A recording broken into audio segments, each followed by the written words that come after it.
Monsieur Le Saint-Just. Présent. Monsieur Le Saint. Présent. Madame Saint.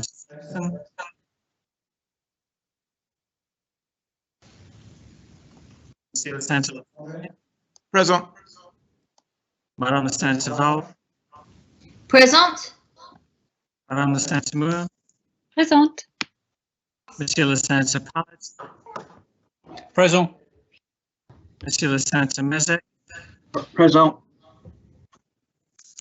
Monsieur le Connétable de Saint-Hélier. Présent. Monsieur le Connétable de Saint-Clément. Présent. Madame le Connétable de Saint-Laurent. Présente. Madame le Connétable de Saint-Sauveur.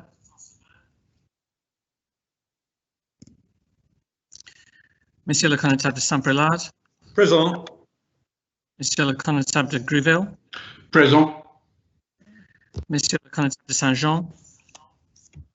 Présent. Monsieur le Connétable de la Trinité. Présent. Thank you, Lovey. Monsieur le Connétable de Saint-Pierre. Présent. Monsieur le Connétable de Sainte-Marie. Présent. Monsieur le Connétable de Saint-Laurent. Présent. Madame le Connétable de Saint-Martin.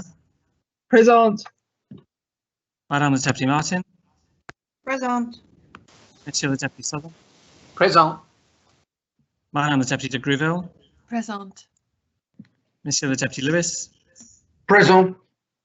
Monsieur le Deputy Tadier. Présent. Monsieur le Deputy Higgins. Présent. Monsieur le Deputy Masson. Présent. Madame le Deputy Pinel. Présente.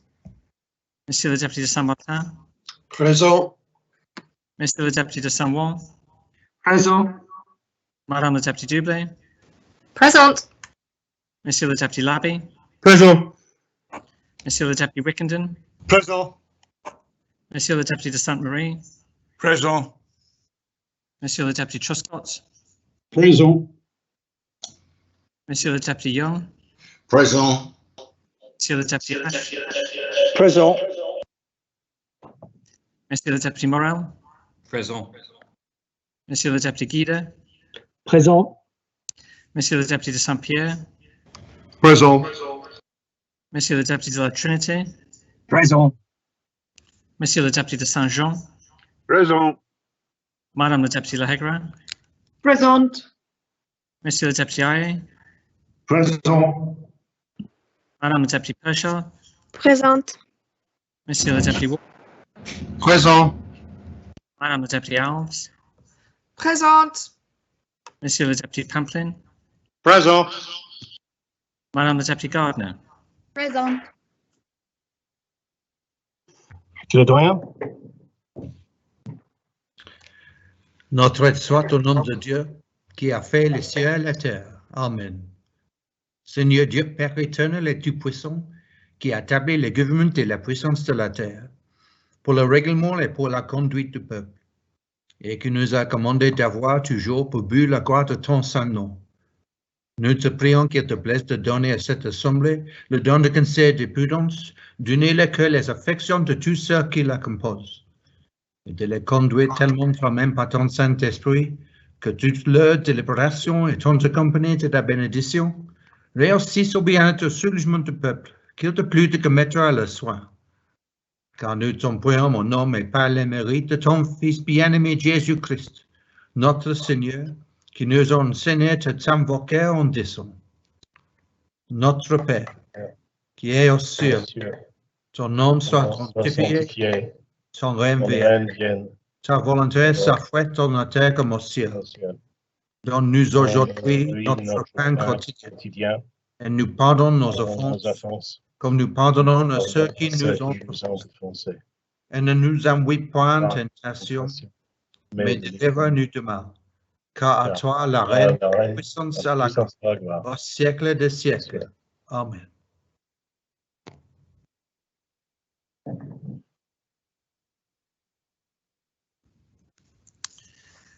Madame Ferguson.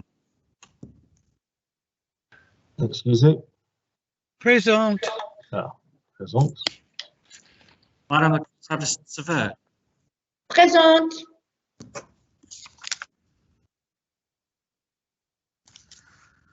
Les états sont en nombre, Monsieur le Président. Les États sont constitués. Half of members, I would of course welcome His Excellency Lieutenant Governor to the virtual chamber this morning. And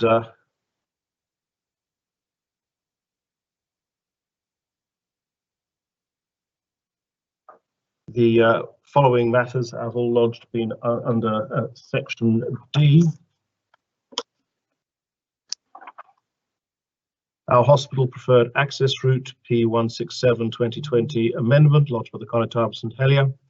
Our hospital preferred access route amendment to the amendment lodged by Deputy Doublé. Our hospital preferred access route second amendment lodged by the Future Hospital Review Panel.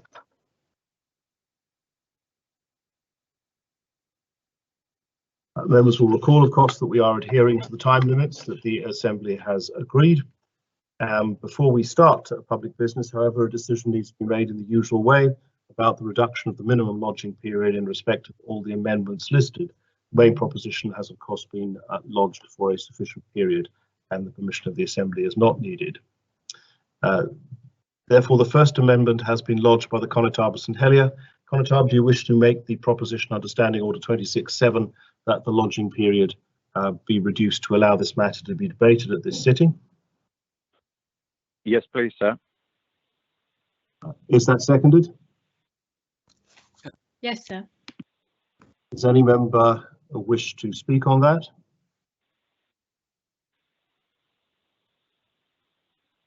No member wishes to speak. Then if any member proposes to vote against, we can have a proper vote taken. Otherwise, we'll do it on the standing vote. If anyone wishes to vote against, could they just indicate in the chat now? Very well, I will take that as a standing vote and the amendment can be dealt with at this point. The next is an amendment to that amendment lodged by Deputy Doublé. Do you wish to make the proposition to be taken today, Deputy? I do, sir. Is that seconded? Yes, sir. Does any member wish to speak? I will take that once again on a standing vote. If anyone would indicate they wish to vote against it, please do so in the chat.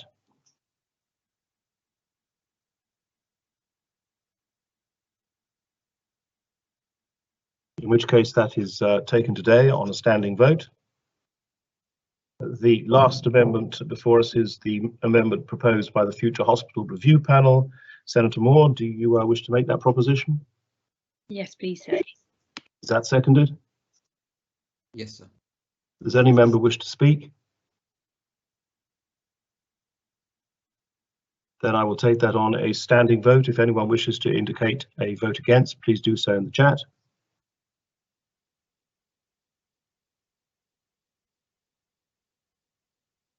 Very well. That also may be taken on a standing vote.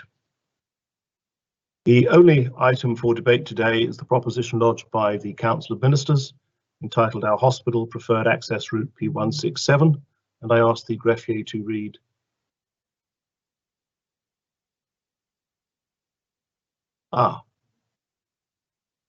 Very well.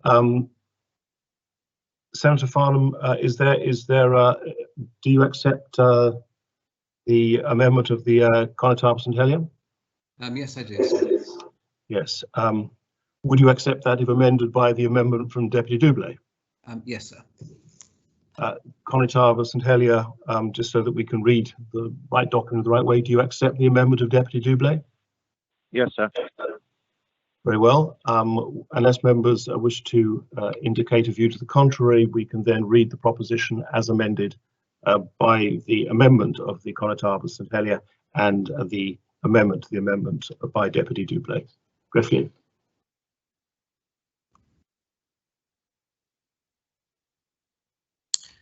States Trustees to approve West Mount Road as a two-way roadway with areas for active modes of travel, such as walking and cycling, as the preferred primary access option for a new hospital at Overdale. and to request the Council Ministers A, to minimise any reduction in the green space and tree planting in People's Park and Westmount Road and their environs, and any other land impacted by highway improvements in relation to the new hospital project, to replace any green areas that are lost and any lost trees in consultation with the Parish of St Helier and Jersey Trees for Life. B, to relocate and replace any existing community facilities that are impacted by the development of the new hospital access roads in agreement with the Parish of St Helier. And C, to replace any parking facilities that are lost due to the development of the new hospital access roads at a location to be agreed with the Parish of St Helier. Senator Farmer. Deputy Young is asked to make a statement. Oh, yes, I beg your pardon.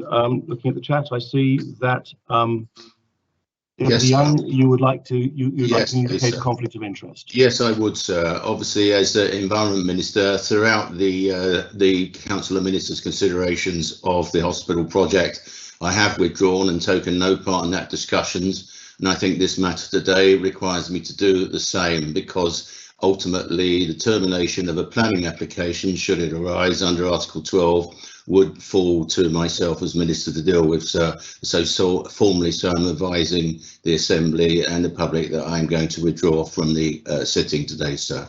Thank you. Thank you very much, Deputy. I'm sure that the Assembly understands that position. Senator Farmer.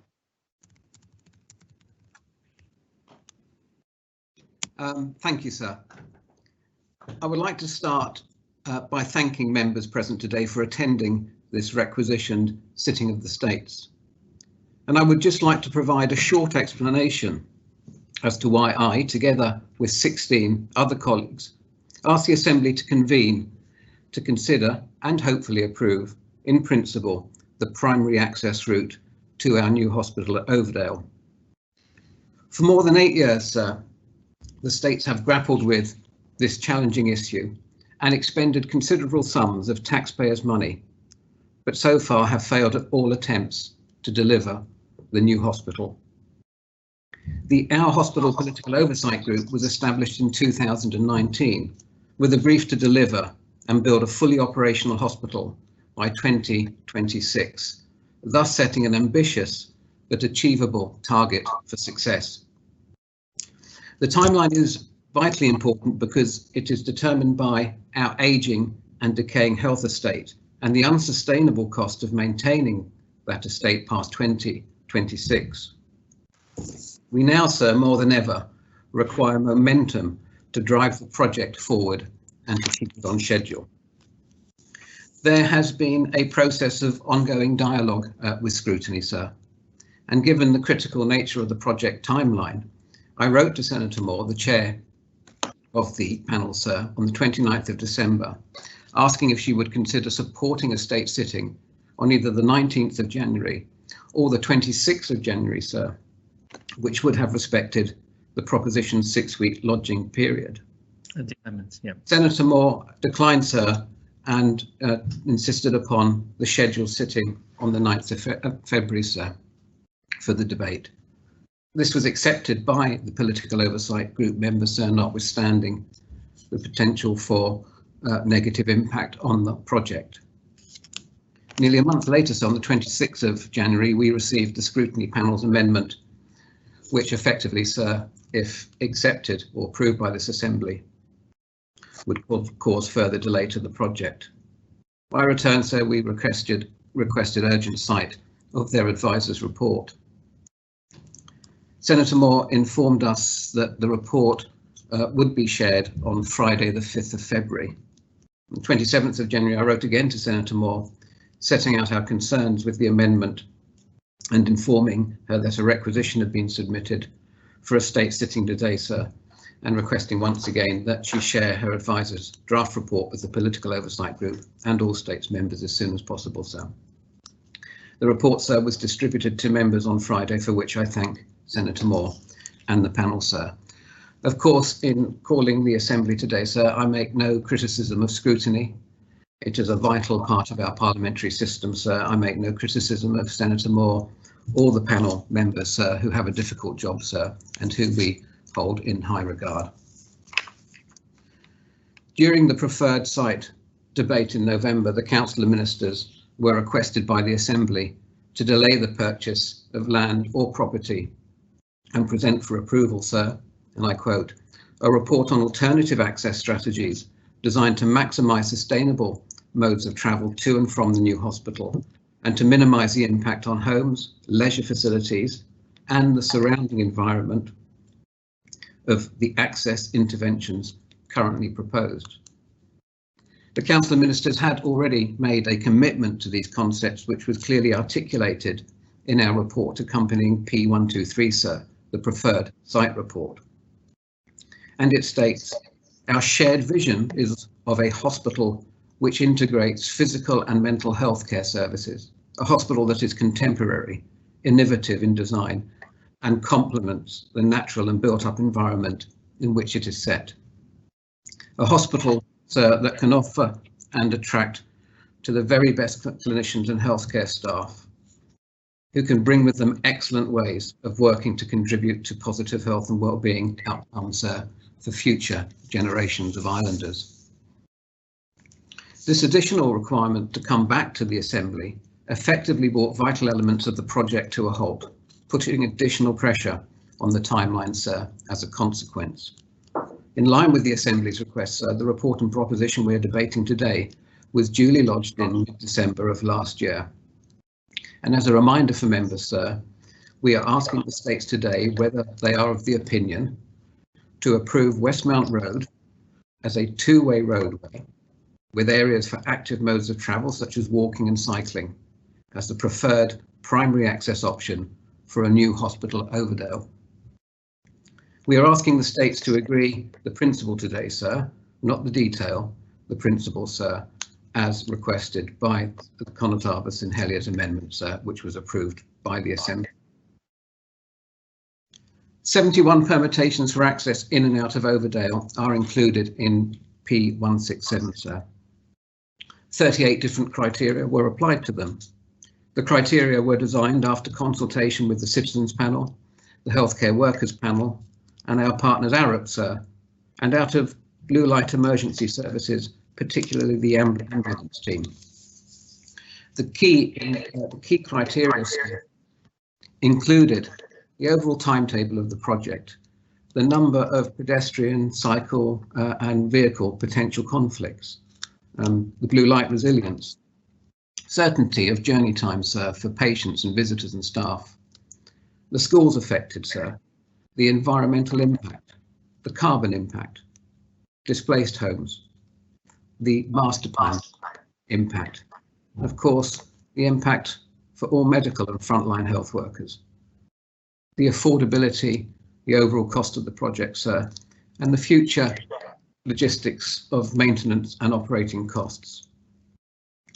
One option consistently came out on top, and that was option 7, sir, which we are asking members to approve in principle here today. Option 7 affects the fewest homes and impacts on the smallest amount of households. It requires the lowest number of land or building purchases. Scrutiny advisors K2 have stated in their report that, and I quote, sir, overall we have found no reason why option 7 should not be considered the most appropriate vehicular route to the hospital. They also state, sir, that option 6, with a close second, sir, option 6, to remind members, with the do nothing option, which basically maintained the current access to Overdale. And that, sir, was a close second. And I undertake, sir, to ensure that the project team will continue to look at this option during the next phase of the work. Option 6, sir, did score lower than option 7 on a number of criteria and would require us to compromise on, amongst other things, user safety, sir, and response times to emergencies, sir, which could impact upon the health of patients. Congestion throughout St Helier could also be a result, sir, and of course the hospital design could be impacted, as well as the future maintenance costs. Making Westmount, sir, one way, as suggested by some, will not work. It means all traffic exiting Overdale will either go down Tower Road ambulance and buses cannot make the left turn into Ballazan Road, so would have to go on past First Tower Primary School or out near Haute Vallée Secondary School, sir, onto Queen's Road. A one-way route reduces access to the hospital. It would mean slower ambulance response time, sir, from the north and from the west of the island. If I may, sir, I'd like to talk briefly to the amendments, although we will be coming back to those later. And whilst we are pleased to accept the amendment of the Constable of St Helier and the amendment of Deputy Doublé, sir, and I thank them both for their engagement with the project, and we have worked very closely with the Constable of St Helier throughout, and he has quite rightly held our feet to the fire at every opportunity to ensure we find the right answer, which is what we are determined to do. However, we cannot accept the second amendment to P167 due to the serious impacts it will have on timescale and costs.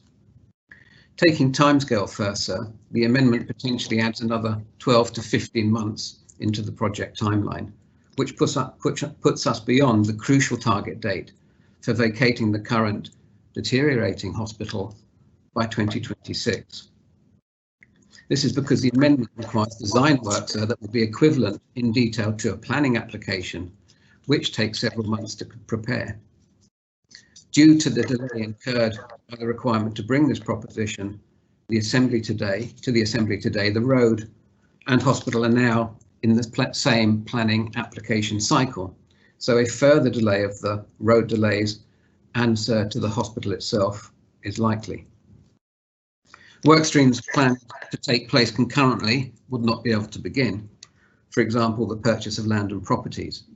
The decant of services, sir, currently housed at Overdale and planned to move to Le Kennevet, sir, and the demolition of the buildings currently on site could not also take place, sir. In addition, a 6-week lodging period will need to be added to the timeline as well, no doubt, and no doubt, sir, another scrutiny review. This will delay the planning application and take us into the election period, or PERDA, as we know it, when no major decisions can be made. The planning approval target was before the 2022 election. It will now likely be after May 2022, sir. Although I still hope that if we approve the proposition today, we could get back to the timeline. But if we do accept the scrutiny panel's amendment, it will be at least the summer of 2022, sir, if not much later in the year.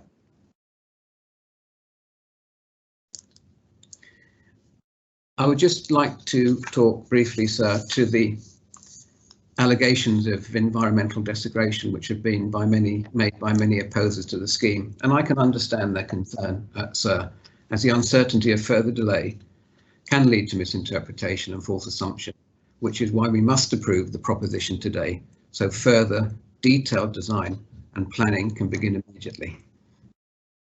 One of the reasons we recommended Overdale was to protect the People's Park. And do members really think that we would therefore sit back and allow the desecration of the park or any of the surrounding area? Of course we would not. Under no circumstances would I, or I'm sure any other member of the Assembly, or those involved in the planning stages or the planning approval, would allow the destruction of Westmount or the destruction of trees or of People's Park itself as being claimed by some, sir.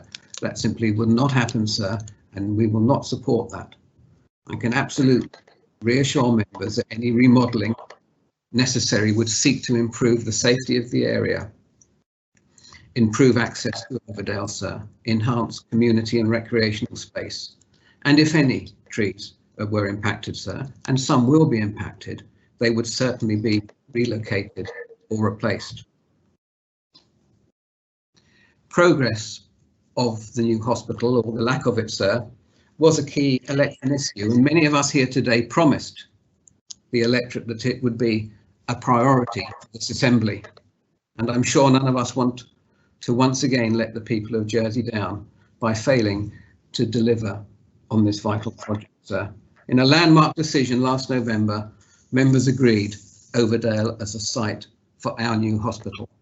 We must now create the very best possible access for the best possible hospital, sir, and to that end, I present this proposition to the Assembly. Thank you. Right. Is the proposition seconded? Yes, sir. Yes, sir. Right. Then we come on to the amendment lodged by the Future Hospital Review Panel, and I ask the greffier to read that amendment. Page 2, after the words "at Overdale," insert the words "with a report to be presented to the States by the Assembly's meeting on 2nd March 2021, setting out the matters detailed below, and a subsequent proposition to be lodged, seeking the Assembly's approval of the preliminary outline design of the preferred option prior to any engineering works being undertaken. 1. A preliminary design of the preferred option to include a horizontal layout drawing of the highway with proposed widths at scale of 1 to 500, with junctions to include Pearson Road and St Albans Road, land ownership constraints and the existing highway layout as background, and a second drawing to show vertical cross-sectional information such as views along the highway, at key points to indicate the extent of the new roadworks and proposed highway in comparison with the existing Westmount Road in terms of height and width and land ownership. 2. All accesses for all means of transport, including all vehicle accesses and all walking and cycling accesses and access routes. 3. All third-party land required for the implementation of the preferred option. 4. The impact on houses, schools and other existing structures as a result of creating the new route. 5. The impact on the surrounding ecology and environment. 6. The scope of engineering works and any anticipated disruption. 7. Timescales for the works to be undertaken. 8. The anticipated cost and budget for the work. And 9. The visual impact at key locations on the proposed route via computer-generated imagery. Chair. Thank you, sir. And firstly, I would like to record my apologies to the Assembly for inadvertently causing members to have to sit today. The scrutiny panel was very surprised by the requisition of this sitting following our amendment to P167. That P167 was lodged just before Christmas and tabled for debate on the 9th of February. Therefore, the panel set about its work to consider the proposition along with its advisors in an already challenging timescale. I don't, however, sir, apologise for bringing this amendment. It is an important part of the political process and reflects the findings of our advisors and the reports that we produced. We are not trying to cause additional delay. We are simply trying to ensure that this Assembly and the public are better informed and heard with regard to this important project. Everybody agrees that we need to improve the quality of our hospital service and its environment, sir. However, it is also vital importance that we as an island and all who will use that hospital for now and into the future are content that the process has been achieved through the best possible circumstances. It's important to say at the outset that I hope members have had an opportunity to read the reports that we sent on Friday. We are sorry that they weren't distributed earlier. However, we had to scramble last week to complete them due to the requisition of this sitting, and I thank those who stepped up to ensure that that work of scrutiny was done within the suddenly restricted timeframe that we faced. Due to the time restriction, they have not been through the usual process. It is very disappointing that the Deputy Chief Minister, as the political lead of the hospital project, has sought to deploy such tactics. As members are aware, scrutiny is an objective process, and we have sought the advice of respected advisors in this field in order to assist us. We have engaged with Senator Farnham and his team throughout this term. Yes, we have asked robust questions, but have most certainly been engaged, as have our advisors who have great experience in hospital building. Their input and insight has been greatly appreciated, and I thank them for their work. Scrutiny can be described as a critical friend. One of the reasons for that description is that people usually listen to their friends, even when they have to deliver a message that is not necessarily welcomed. It must be said in this forum that it is deeply disappointing that rather than listening to our advice, This government has sought to criticise scrutiny, and indeed Senator Farnham has even described our comments as very disingenuous in media interviews. That allegation is shameful, sir, and I absolutely refute it. I hope that the Senator will have the good grace to apologise, and indeed I must say I welcome the tone of his opening speech this morning, and I hope that the rest of this sitting will continue in such a tone. In a briefing on Friday, members were shown a picture of a potential new junction that would modify the Pearson Road approach to Westmount Road. This, we were told, was featured in a report on the 17th of November. That image actually appears in the report on P123, which was of course lodged on the 6th of October. It wasn't published with the commentary that appeared on it when presented to States members in the private meeting last Friday. Senator Farnham seems to have suggested to the media that due to the publication of that image, we already have what we're asking for in this amendment. That image does not meet the requirements that the amendment is seeking. The panel and our advisors feel that members require simple illustrations to provide a greater understanding in relation to the impact that this road widening project will have upon the important townscape and particularly to its environment. As lay people, we simply have to keep asking ourselves, what is a reasonable expectation in the circumstances? Although the Deputy Chief Minister and the Our Hospital team have tried to communicate the facts as they see it over the weekend, they have in fact made the case for supporting this amendment. By means of example, on Channel 103 on Friday, Senator Farnham described how the road might actually offer the potential to increase the size of People's Park by creating arches underneath the road. He's also made the suggestion in the fact sheet that has been supplied to quash what is described as misinformation that has been circulating. In the JEP on Saturday, the project director was quoted to say that the road's visual impact on the People's Park would be very similar to what it is currently. No mention of arches. Surely arches and all that would entail would be considered a visual impact. So which version is correct? Is this not why we should be allowed to see some drawings to understand what we are committing the island to before giving our green light to progressing towards the environmental and heritage damage, as well as the spend involved in this project? I would like Senator Farnham to confirm in his speech whether he or any member of the Our Hospital Political Oversight Group is aware of the existence of any drawings, schematic, or artistic impression of the proposed road which has not yet been made publicly available. The messaging is inconsistent with regards trees and the environment. Senator Farnham declared in an interview on BBC Spotlight that the intention is that not a single tree will be affected. However, if members look at the grid on page 27 of our report, it is clear that option 7 identifies in the government's own documents 2,355 square metres of tree canopy will be lost. As the Société have expressed in their very helpful paper circulated on Saturday, since the departure of the mines and quarries, Westmount has become a greener backdrop to the town, a green backdrop in an urban environment that is precious and deserves protection. In response to the president of the Société, Senator Farnham declares, under no circumstances would I, or I am sure any other states member or those involved in the planning stages, allow the desecration of Westmount or the destruction of trees.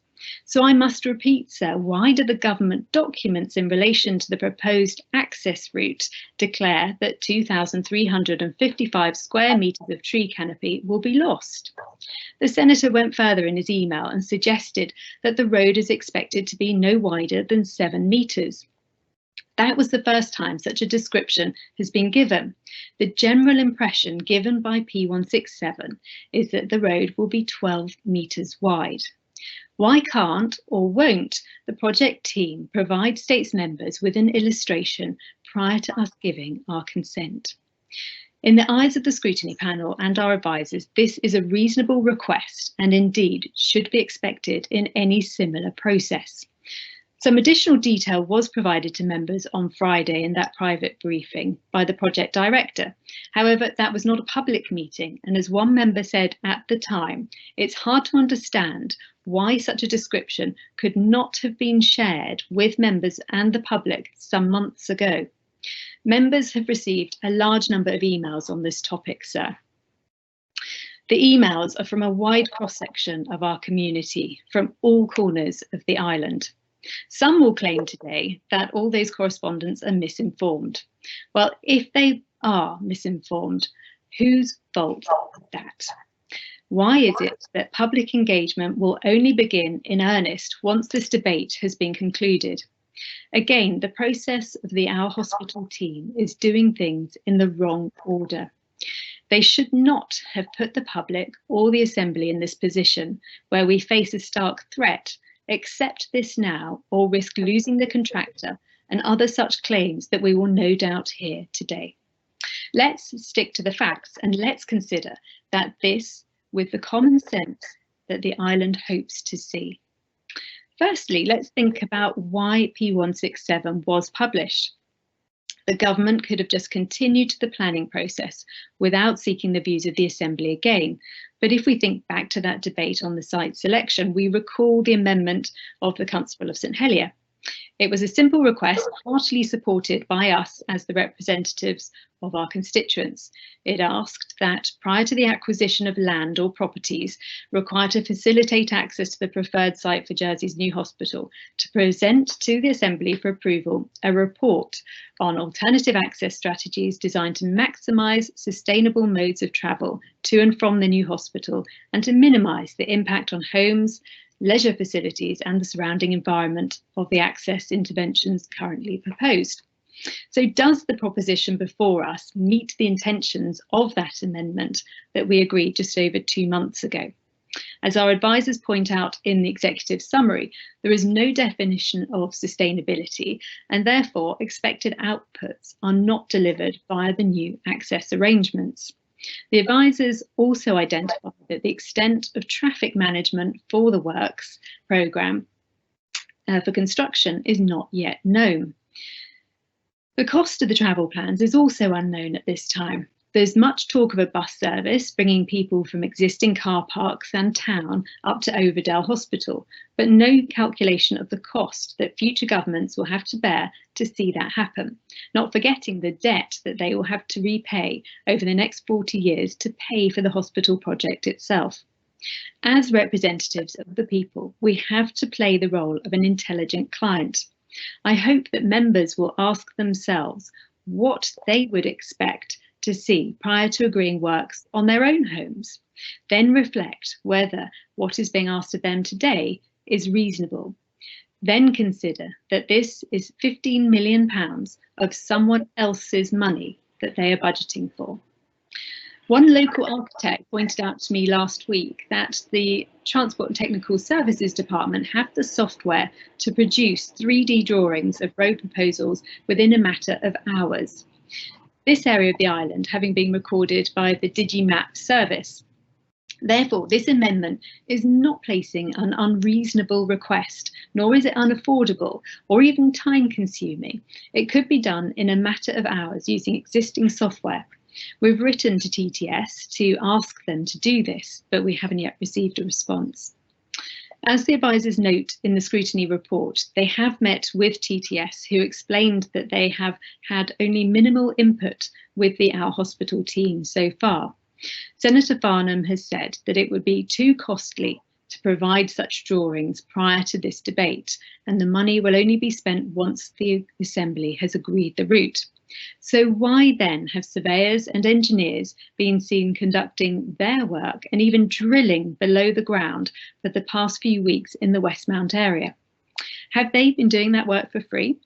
Perhaps Senator Farnham can tell us in his speech.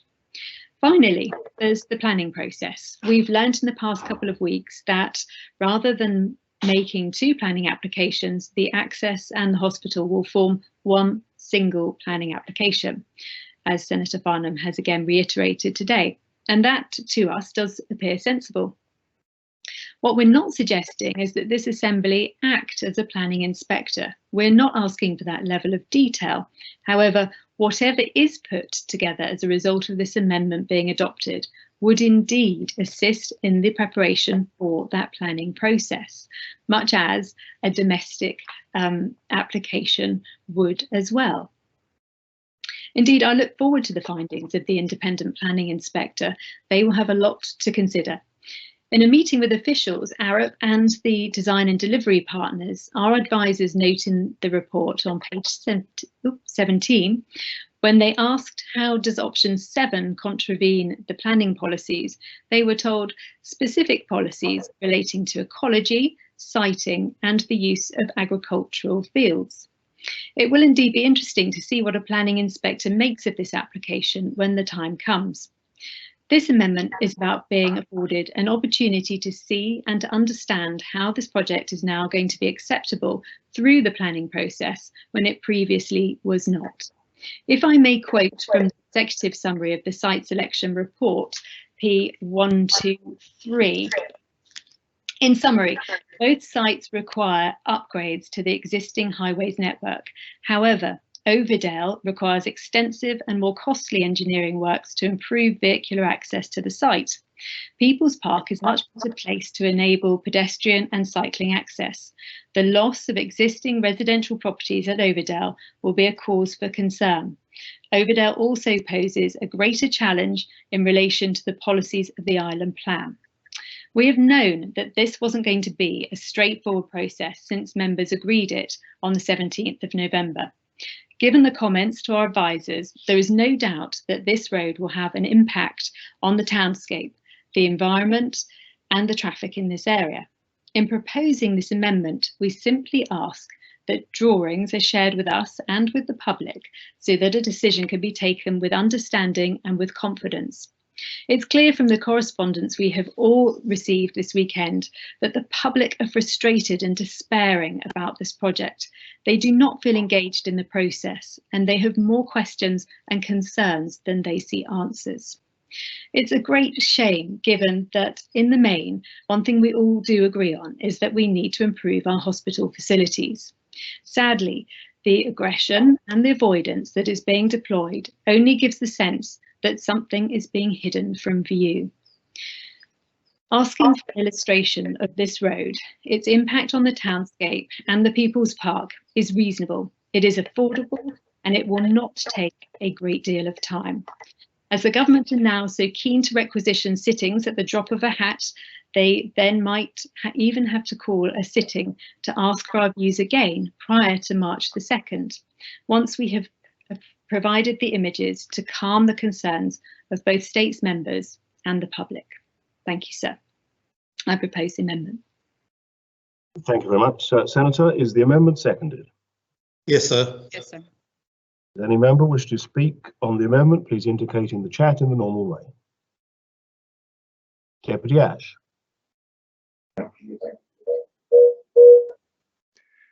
Thank you, sir.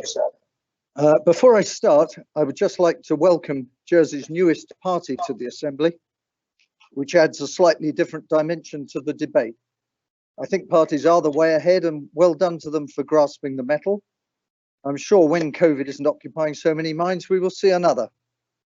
It'll be interesting to observe today if they live up to their name and help progress the new hospital or attempt to block the road, so to speak, and instantly risk being dubbed the Regress Party. Such are the vagaries of political life, sir. Some have compared the whole hospital saga to a soap opera. And while, sir, it's tempting to view Senator Moore and the Chief Minister as better dressed versions of Jack and Vera Duckworth bickering away, one must remember that soap plots are fairly fast moving, and this most certainly has not been. We have staggered from one failure to another, with the stench of political interference and entrenchment oozing from every pore of the taxpayer and their wasted money. So when we first sat down at our risk committee to outline the main risks, I stopped the conversation around the myriad of risks that a project of this kind possesses. And I pointed out the number one risk, that everyone instantly accepted was true and placed it at number one. It was this, that the biggest financial risk to this project was that we went all the way round again, all through the extensive and expensive process, only to find the states once again could not find agreement on what should be a common cause. And as a consequence, we had lost further millions without a spade being placed in the ground or a brick laid, which to my mind then and now would be quite unacceptable. And this is what this amendment most certainly has the capability of achieving. Secondly, sir, we also had to accept that because of all that had gone before us, the site we selected would be unpopular, as everyone now has their particular favourite, be it People's Park, Warwick Farm, St Saviour's, or indeed possibly the Ecrahose.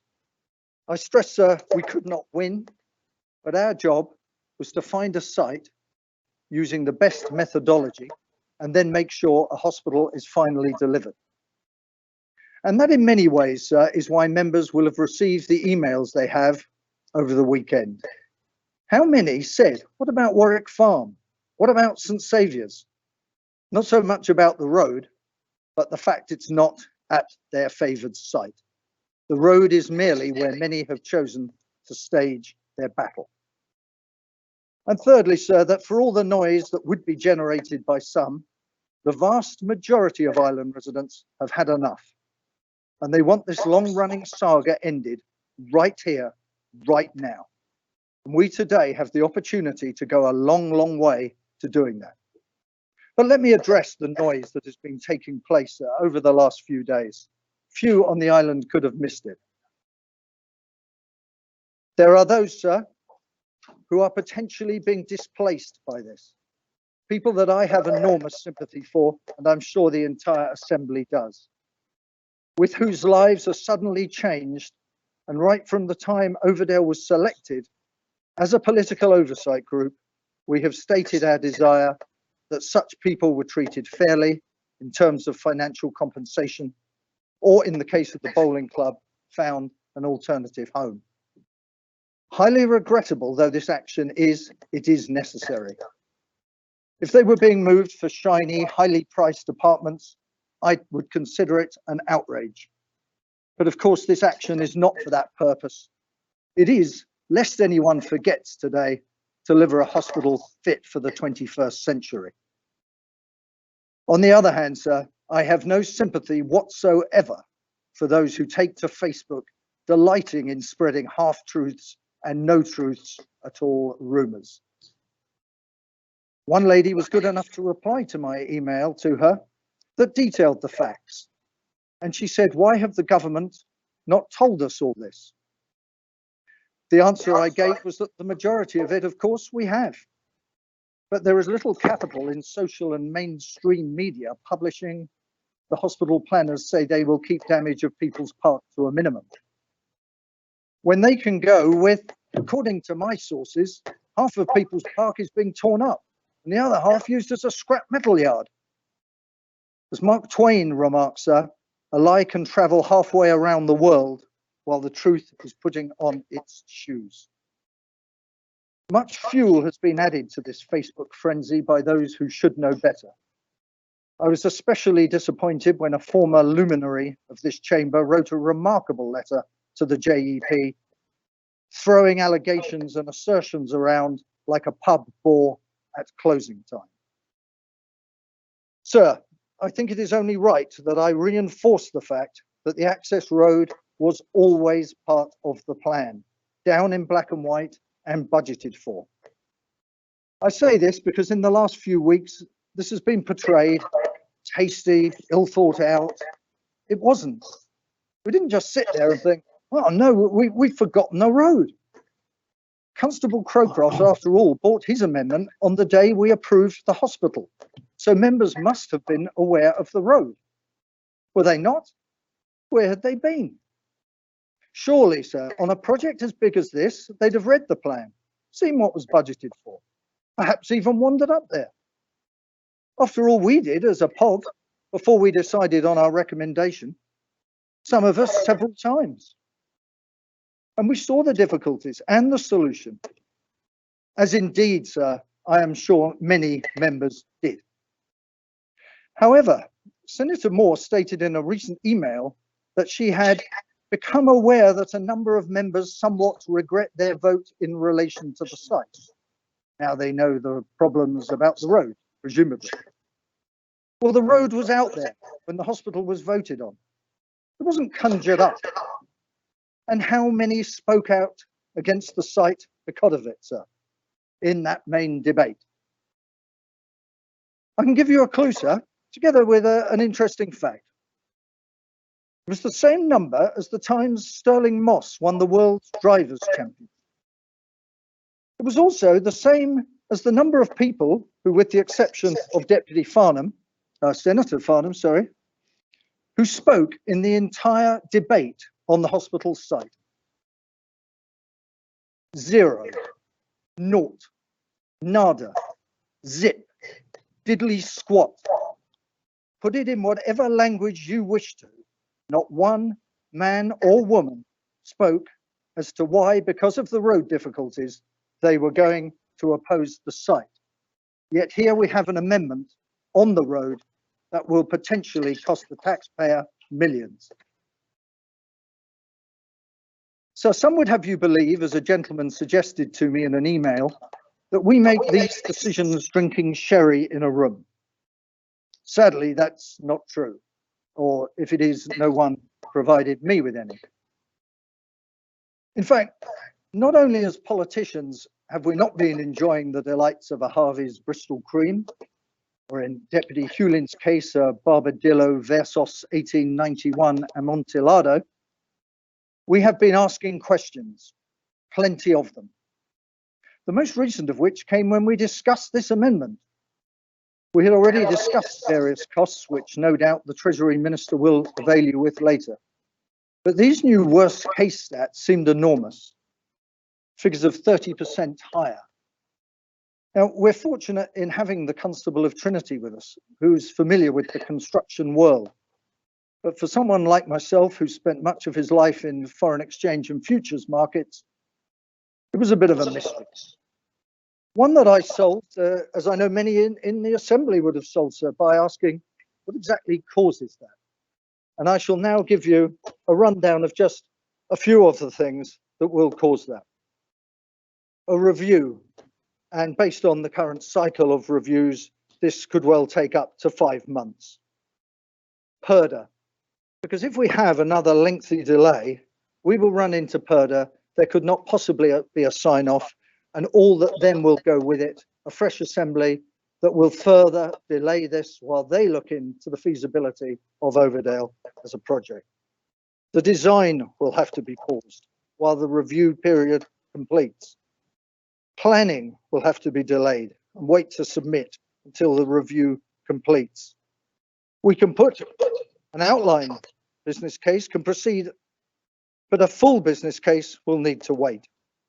The land assembly, with people waiting to decide what they should do with their houses or their fields, will again have to be further delayed. Indeed, put on hold till negotiations can take place. Decant engineering works will not take place. Demolition engineering works will not take place. The award of the build contract pushes back to summer 22 and may even place it in jeopardy, sir. Sir, in closing, I urge the Assembly to reject this amendment and let this road be a huge step forward for the healthcare of every single islander, young or old, and become a pathway to the entirely new era of Jersey medicine in a facility for the 21st century. Thank you, sir. Thank you, Deputy. Deputy Gardner.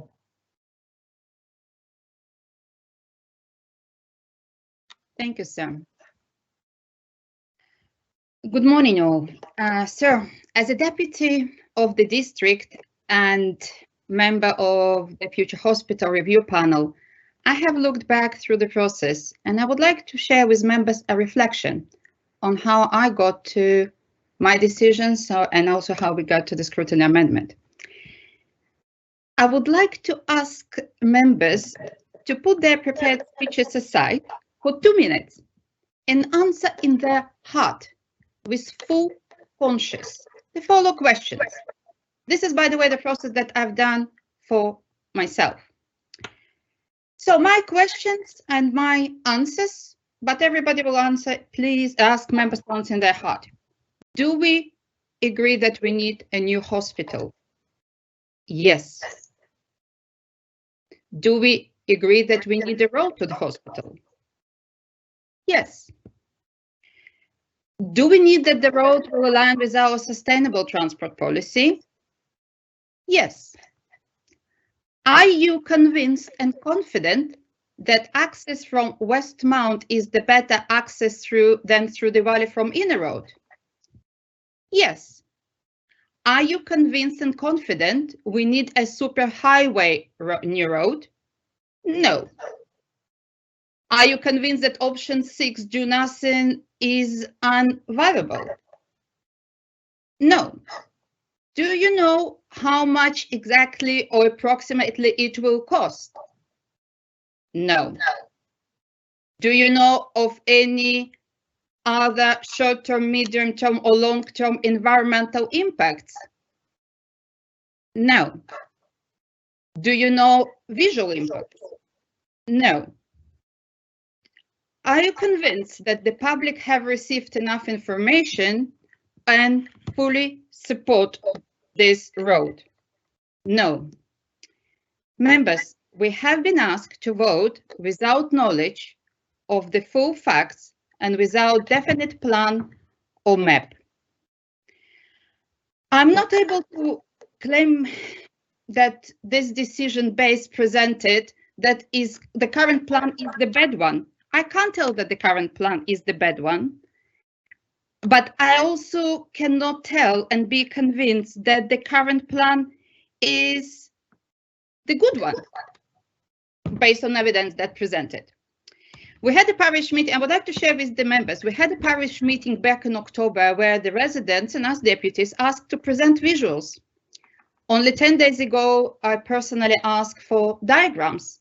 The visual impact cannot be accessed without diagrams, and the answer was no. Finally, I'm really grateful for Senator Farmer. Last Friday, had a private briefing with the members, and I heard more details. I know that also Senator joined the work of the road and had a conversation with residents. And personally, I assume if this debate would be on the 9th of February, like it was planned, they probably would have time to present information as it been requested, people put all facts correct, deal with confusions, and to answer all questions, I hope. But here we are today, and today decisions should be made based on the information that we have before us. Scrutiny amendment is asking for clarifications and for providing more details.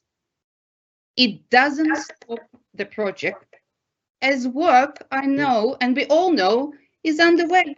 It was ongoing during the January, and if somebody drove on Westmount Road, you've seen the drilling.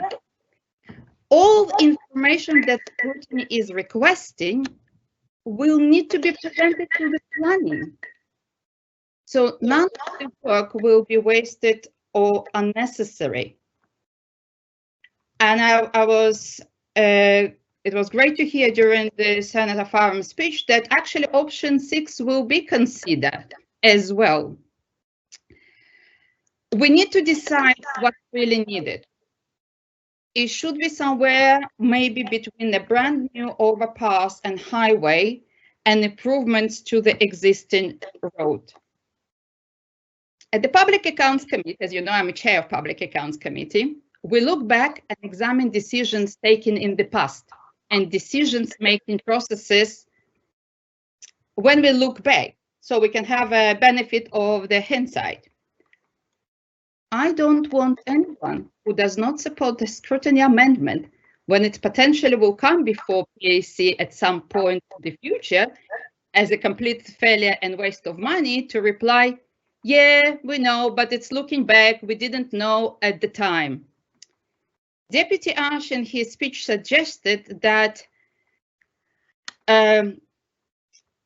Hospital Political Oversight Group has selected the site using the best methodology, and I'm not questioning the site, but what I do question it's methodology.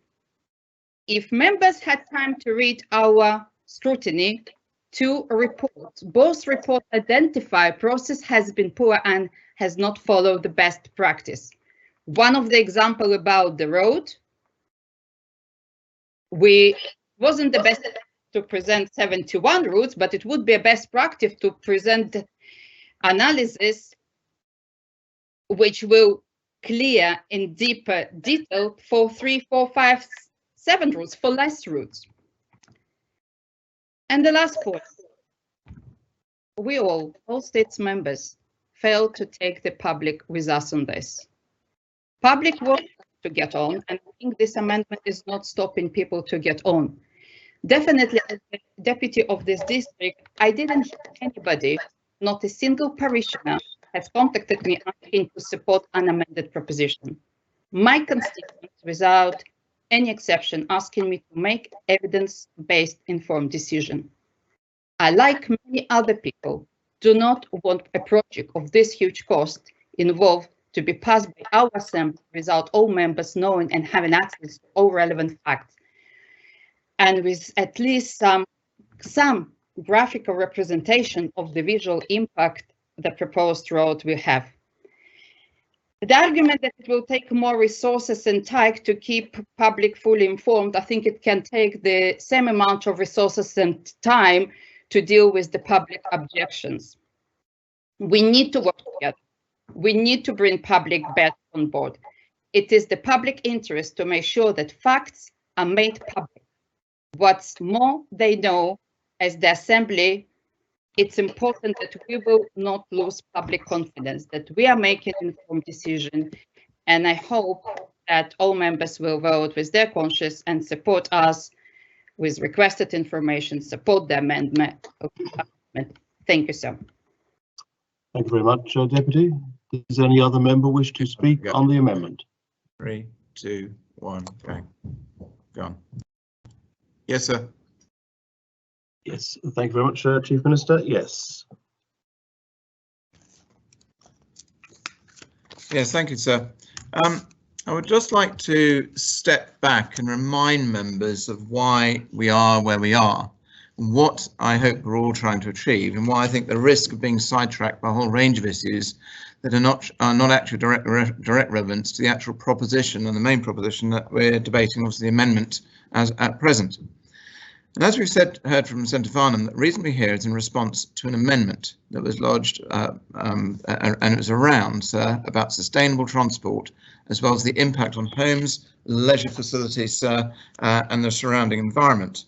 And don't forget, sir, the alternative option at the time, and I do not want to open up a debate on sites for fairly obvious reasons, sir, was People's Park. But the impact on that was severe, and on Lower Park and on Victoria Park. So the benefits of Overdale, which obviously this is about the access road to Overdale, meant very little impact on People's Park. The price of that, if you like, was the improvement of the road.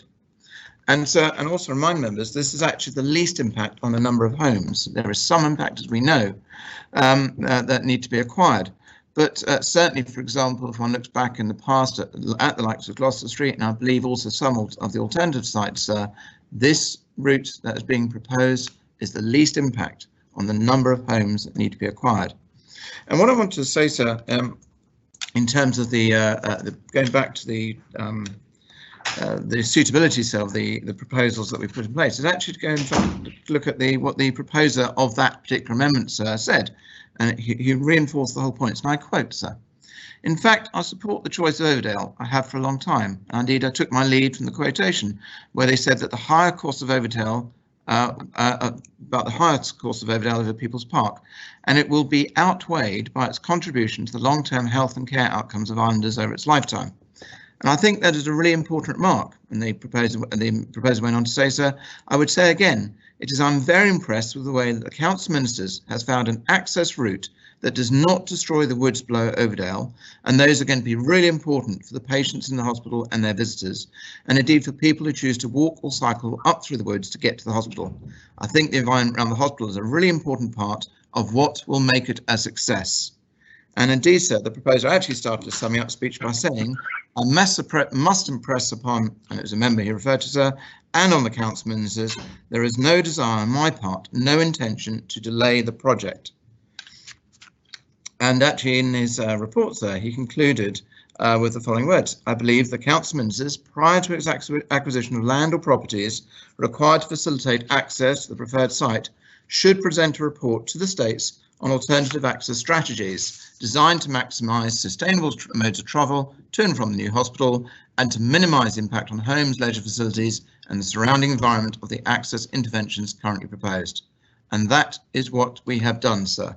There was no request for drawings of cross sections or scale of 1 to 500, etc., etc. It was a report on alternative strategies.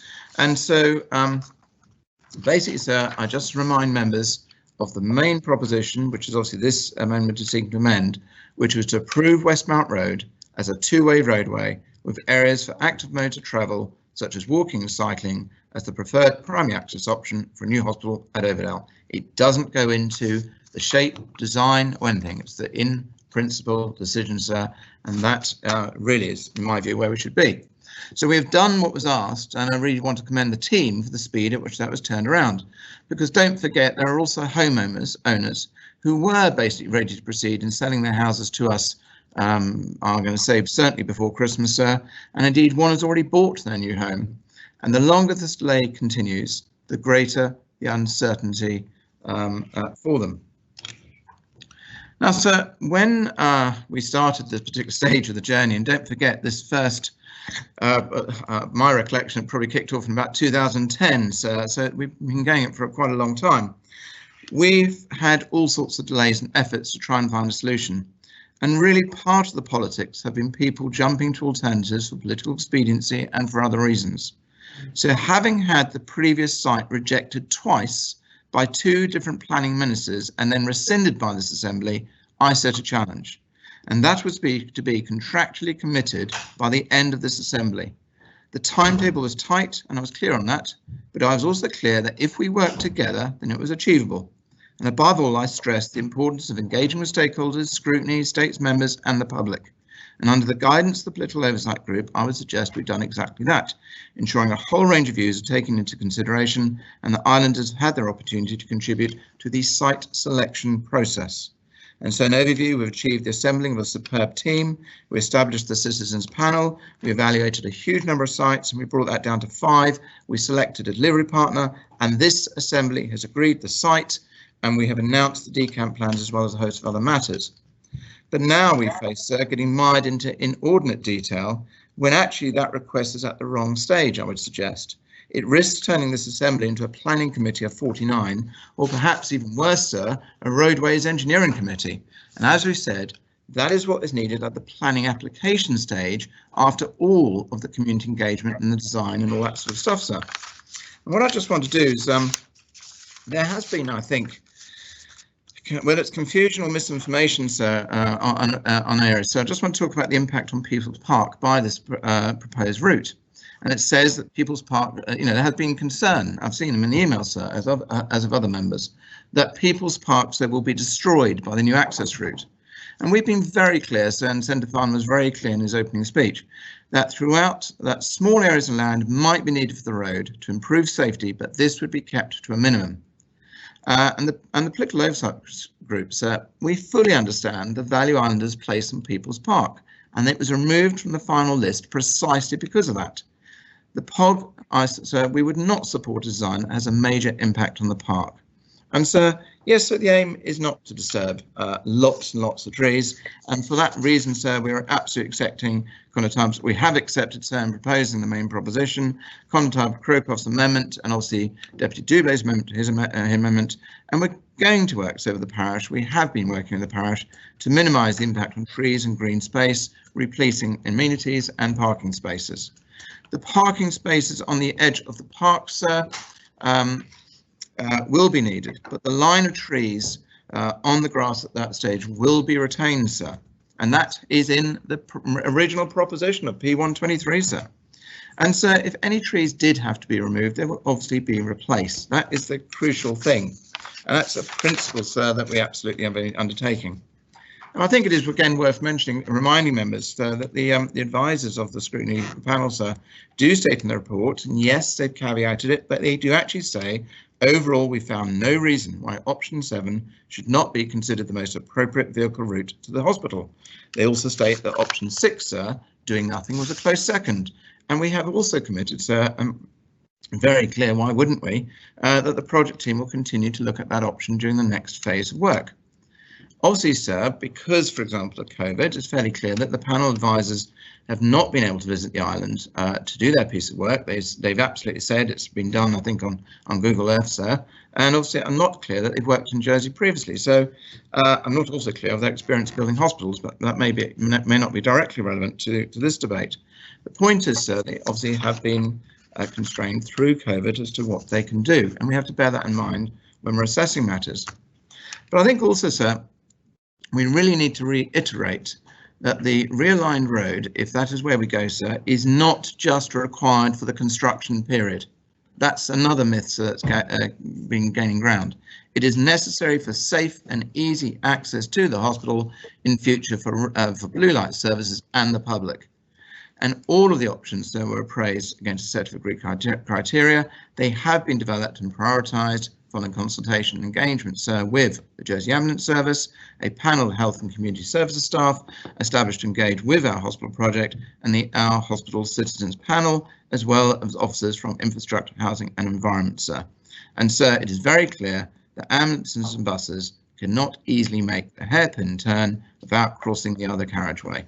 And that is the fundamental issue we are trying to grapple with. We always knew, sir, Overdale has issues in terms of access, but we have a solution for that. So, sir, for all the reasons we previously set out, unfortunately, this scrutiny amendment will wreck all of the ambitions of achieving something within the time of this assembly. And it's not just about asking for some simple drawings. These are considered to be drawings to an engineering level, sir, which will come, but that is as part of the planning process. And actually, sir, in fact, that process has been effectively set down in law and approved by this assembly. So we're asking for the wrong level of detail at the wrong time. And as I've said, sir, is changing this assembly into a 49-member planning committee. Now, sir, some will argue that further delay doesn't matter, given the project has already taken so long. Well, they're wrong, sir.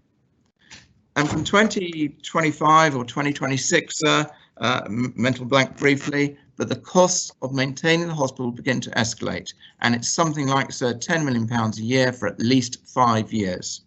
And the impact of this amendment, because of all the uncertainty and the sheer drag it produces, will potentially add an extra 30% of the overall costs, not just the build cost, the total projected costs, if everything was spent, sir, and that is huge, and that might just kill the project, and I'm not exaggerating, sir. The overall health of Islanders will suffer, not because of our dedicated staff, but because of the facilities that we provide that will let our staff down. And I want to refer members to the letter from the Group Medical Director, which has been circulated already, and he summarises in that letter some of the needs this project encapsulates. And he talks about the need to co-locate acute mental and physical health facilities if we are ever going to address the lack of parity of esteem that currently exists for these two facets of our present healthcare system. He talks about the shared risk of further delay.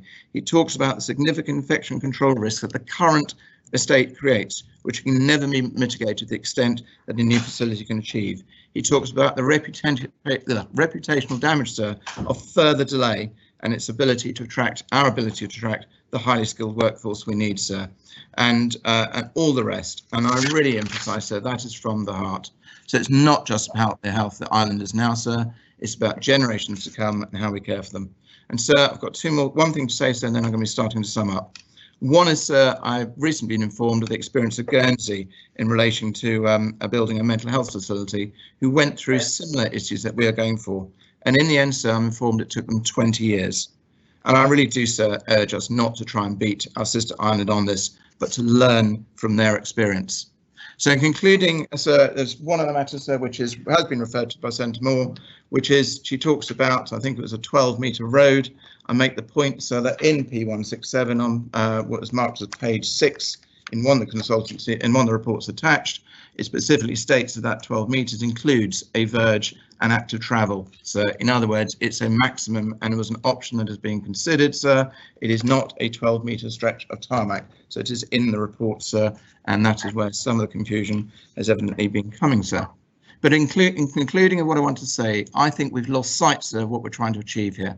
There's a risk of being mired in politics and of being pulled down to the weeds about our road, where broadly speaking there is already a road, where we've already given commitments to minimise the impact on People's Park and have already committed to making a further step in the direction of sustainable transport by establishing a trial St Helier bus service this summer, which will then set the foundations for a shuttle bus to Overdale when it is required.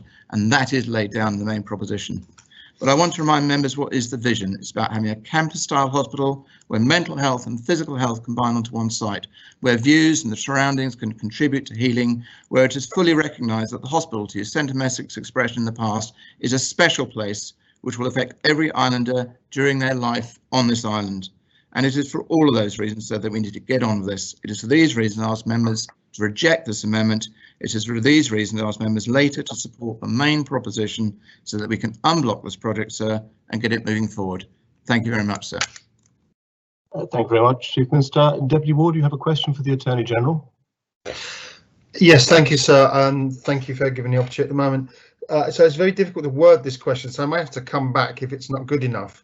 What I would like to know from the Attorney General is the legal position regards this and previous propositions around the building of the previous proposition by the Constable of St Helier that asked us to come back to the Assembly for some form of approval.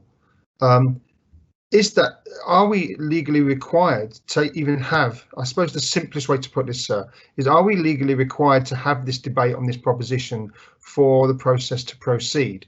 It may not be politically pleasant, is the only word I think of, but is there a legal requirement for these debates to happen to continue with the building process, or is that something that comes through the legal implications through the planning stage? So I hope that makes sense. I'm gonna, but that's what I would leave at the moment. Thank you, sir.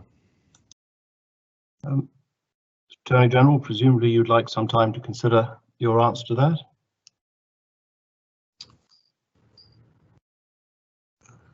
Yes, sir. I would be grateful for a bit of time, please, sir. Thank you very much indeed. Very well. Constable St John. Thank you, sir. When the Constable of St Helier brought the amendment to the main proposition for the hospital site, I supported that amendment because I was not at the time convinced that the Westmount was the correct route. I favoured the route that came up through King George V Cottage Homes and from the west side from the inner road. Following that debate, I then went forward and met the hospital team, and subsequent to their discussion, I walked the site a number of times, and I am now absolutely convinced that I was wrong. The west side up through King George V Cottage Homes is possible, but not within the time frame we have, and is not the best route because it disturbs too many residents. The Westmount is the best route.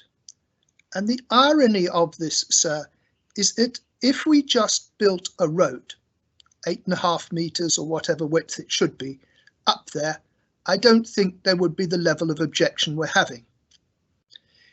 If we then came back in 5 or 6 years' time and said, we want to widen it to provide pedestrian and cycling access to our brand new hospital, everybody would jump up and down and say, what a brilliant idea. Obviously, we should do this. Why wasn't it thought of in the first place? Well, sir, it has been thought of in the first place. And that is why we need a 12-metre strip to take into account the pedestrian and the cycling access up to Overdale. And unfortunately, that is what has been misinterpreted as a 12-metre strip of asphalt, which it isn't. It is the total width, including the cycling and pedestrian access required up to the hospital. The Council of Ministers and the Hospital Policy Group, POG, have examined everything. They've come forward in accordance with the amendment brought by the Constable of St Helier, and I urge members to support this because delay is not acceptable. The Council of Ministers and POG have complied with what was requested of them, and I don't believe it is our job as politicians to examine and micromanage projects. We agree the principles. It is then up to the officers to get on and micromanage and produce the projects. And so I urge members, please, to support this. We owe it to the public of Jersey, and we also owe it to the staff in our hospital. They need a new hospital. They need proper premises to work from, and I urge members to support it. Thank you, sir.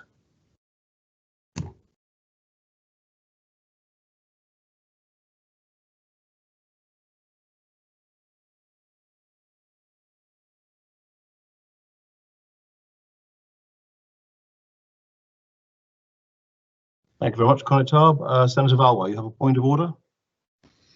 Yes, thank you, sir. Can I just get your guidance in terms of what we are approving, particularly with the main proposition? Are we approving the report to the proposition or purely approving Westmount Road as an access option? You are, it depends, of course, how the vote is on the various amendments, but on the primary proposition, you are approving simply the words of the proposition itself. The report may have accompanied it, it may have justified it, but the Assembly makes its decisions for any number of reasons which may or may not be contained within the report.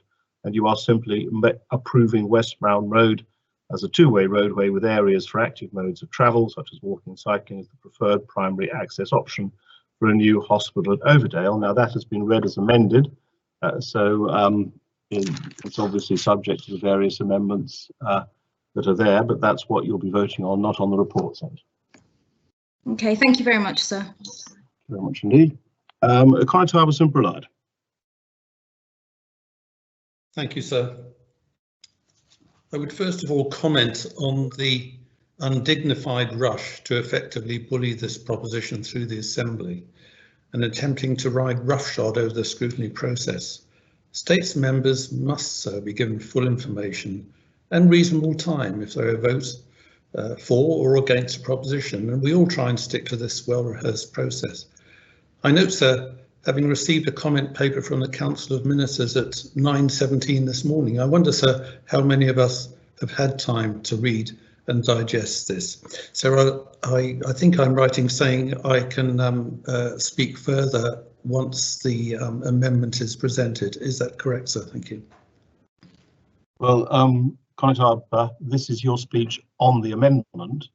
If the vote is to accept or reject the amendment, then of course there is still a vote on the main debate and you can speak at that point. Well, sir, if I may continue in that case with your approval and moving on from one unsatisfactory process to another, refer to the lack of a transport plan.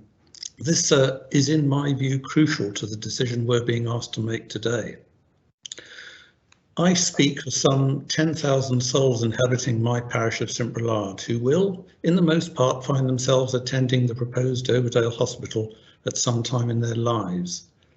There seems to have been scant regard as to how not only St Brelade parishioners, but all those in the west of the island will get to the hospital.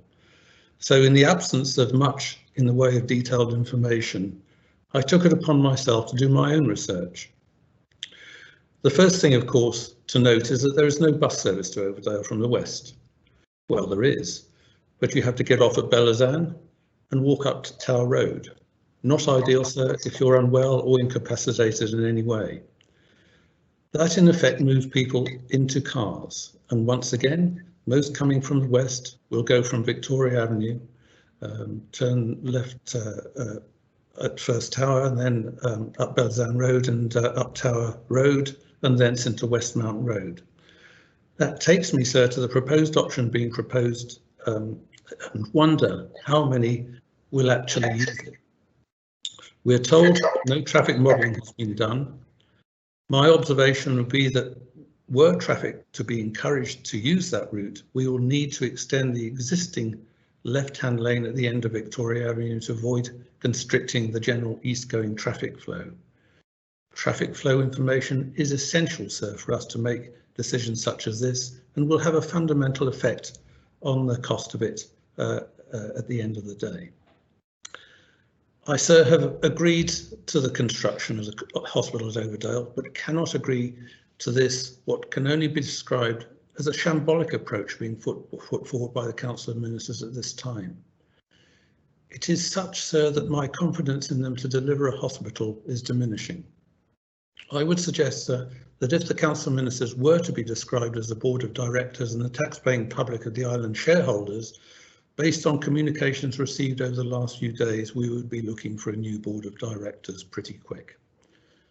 Any delays suggested, sir, are the direct result of poor communications with the public, which has been the underlying theme in the large part of emails and letters from the public. There is little evidence that option 6 should not be adopted until such time as proved otherwise, and I urge members to support the scrutiny panel amendment as a preferred option to a reference back for more information. I suggest, sir, that the Chief Minister does protest too much. Thank you, sir.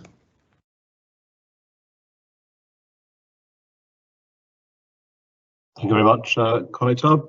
Colleague Harbison, John, you were mentioning a point of clarification. Is that a point of clarification of the speech of the Colleague Harbison Brillard? No, sir, it's a point of clarification on my own speech. I'm afraid I can't, that amounts to a second speech in the circumstances. If your speech had been referenced by the Colleague Harbison Brillard and you'd wish to clarify what it was you said because you thought it had been misunderstood or mischaracterized, then that would be a proper point of clarification. But simply to come back because you think you could have said something a bit more clearly and better, I'm afraid amounts to a second speech. You would have a chance to raise a point of clarification should, of course, at some point your speech be referenced in someone else's speech. Thank you, sir. The Deputy of St John.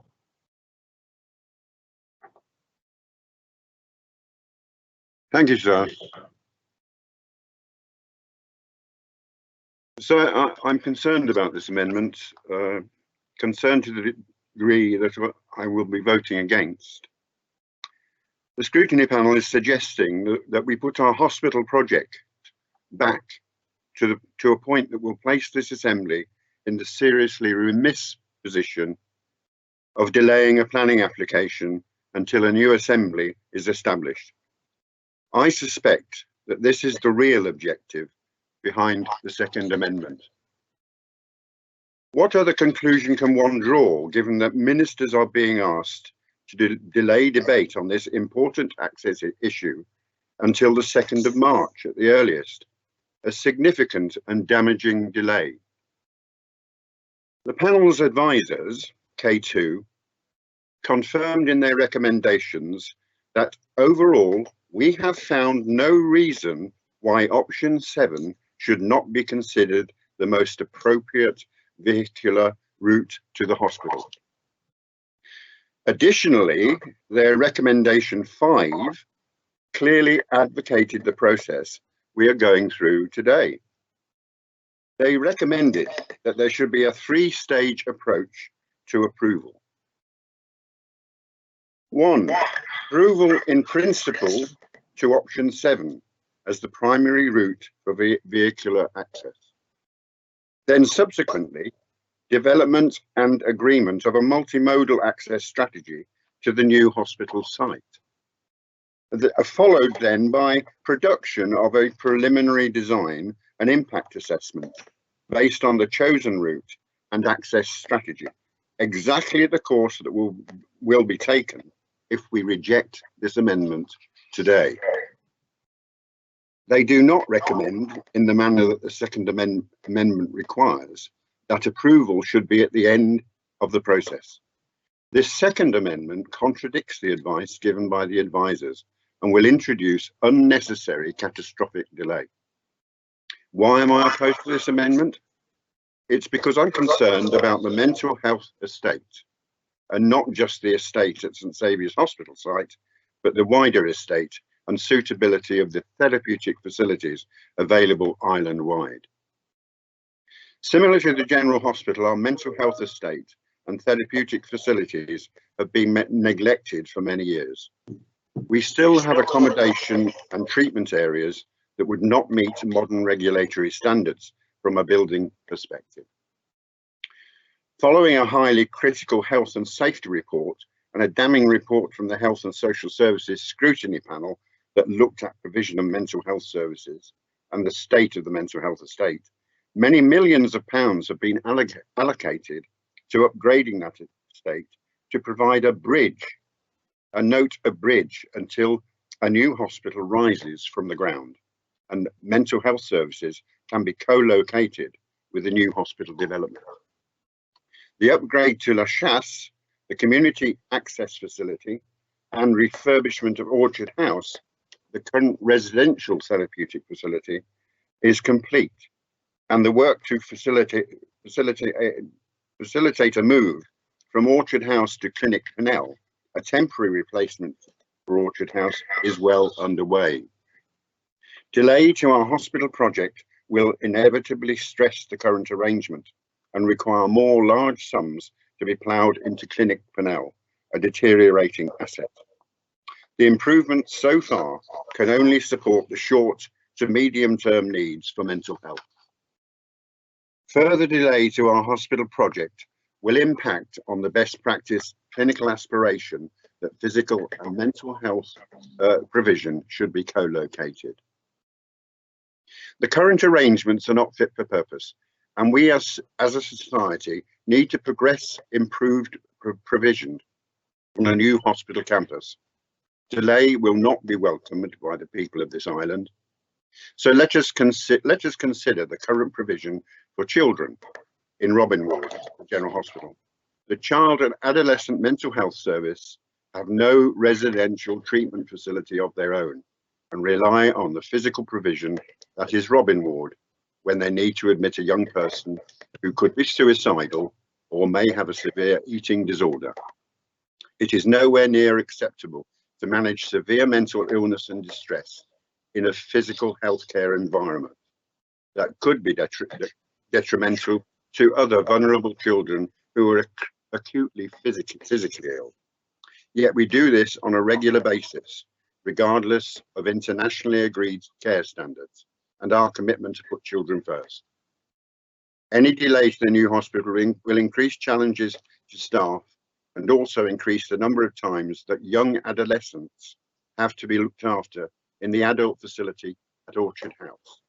Our hard-working therapeutic team is particularly dismayed by these arrangements, given that they, by supporting adolescents residing in an adult environment, are breaching internationally agreed conventions relating to their care. The impact of accommodating young people within an adult mental health setting can be profound and can severely impact on their hope for a future life without mental illness. It is clear that as an assembly, we have a responsibility to ensure that there is no further delay to the inception of this project. So many lives depend on our moving forward with the present programme. We miss this opportunity at our peril, given that to delay and allow the project to stall will see the Assembly of 2022 once again presiding over a new and extended project timeframe. I urge you, sir, to vote against this amendment. Thank you, sir. Thank you very much, Deputy Le Hégoura. Thank you, sir. I was elected in 2018 as a deputy for district in St Heliers 3 and 4, which, as many appreciate, covers the proposed hospital development at Overdale. Following election, I was subsequently appointed as chair of the Health and Social Security Scrutiny Panel. It is a challenging role that I and fellow members of the panel take seriously and devote considerable time and effort towards. We strive to provide considered, balanced and constructive observation to the government, which I believe is borne out by good relations enjoyed with the Health Minister, broader HSS department and wide range of operational and management staff, in addition to positive feedback from the public. The need for a new hospital is appreciated by this Assembly and certainly by me, having looked at the site on a number of occasions and also walked the route to it, both when I was canvassing for election and in more recent weeks. And the length of time taken to progress has of course been frustrating to many. Whilst the desire to progress the project is fully recognised, it is worth noting that this Assembly comprises of 17 new members, 4 of which, including myself, are on the Scrutiny Liaison Committee. In this context, not least given the significant financial undertakings, repeated reminders of urgency when any questions are posed is unhelpful. I certainly speak for myself when I come with an open mind, pragmatic can-do approach and no baggage. And of course, it will be noted that I have majority supported the government in relation to all aspects of their approach to COVID. The request is simple. In order to properly consider the development, it is necessary for sufficiently detailed plan of the road engineering works proposed is provided. Failure to do so is unacceptable, does not allow states members, local residents or the wider public to have a clear understanding of what is proposed and creates a general sense, rightly or wrongly, that the government is trying to hide something. During a TV interview on Friday, the Deputy Chief Minister referred to the scrutiny panel's contribution in this respect as disingenuous and noted that consideration of the road aspects were not a matter that should rest with the State's Assembly. I'm not sure if he misspoke, but I would invite him to reflect upon the remark regarding scrutiny and consider that if road development works are not a matter for the Assembly, then why have they brought this to us today to vote on it? I would also, sir, like to mention some comments that have been made by a number of individuals so far that have spoken. They say that there is misinformation on Facebook, Twitter and all social media.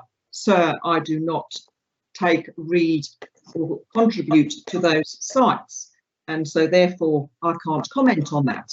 However, what I would say is usually misinformation is because people have provided lack of information, and that is exactly what we are asking for. Since this started, sir, I have continually to ask the question of why was there a need to widen the road, and I continue to ask those questions and feel, sir, that I have not been provided adequate reassurance for myself, sir, as a voting member of this Assembly, but more importantly, sir, for those members of the public who actually I do represent within my district. I acknowledge, sir, that a new hospital is an island-wide need, and sir, make no bones about this. I have worked closely with the health department, not only in my recent, but in my previous employment as well.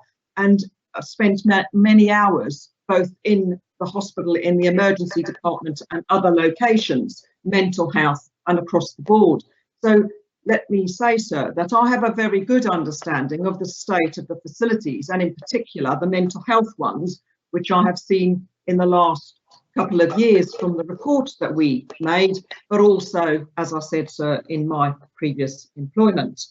So, sir, I fully accept that there is an urgency to this project, But I think the thing is that this road does not stop the ongoing work as to what they're doing.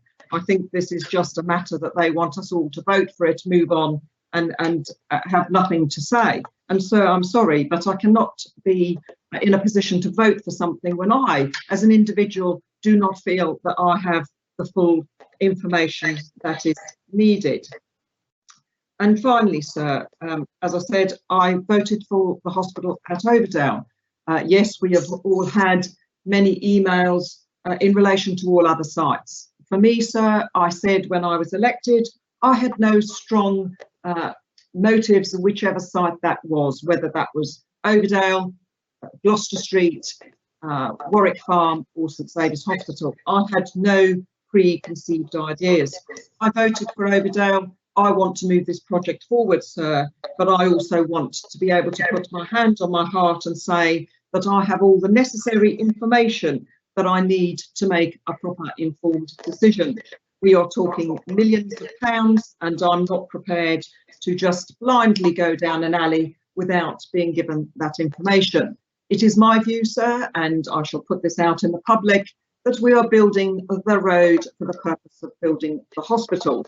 If we were not doing that, then we could, sir, actually say, well, we'll use the road as it is at present, and then once the hospital is built and we see what traffic and how people are getting from A to B, and a proper transport policy has been put into place, then we can widen the road thereafter.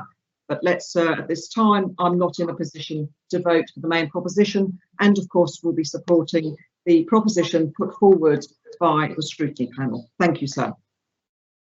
Thank you very much indeed, Deputy. Does any other member wish to speak on the amendment?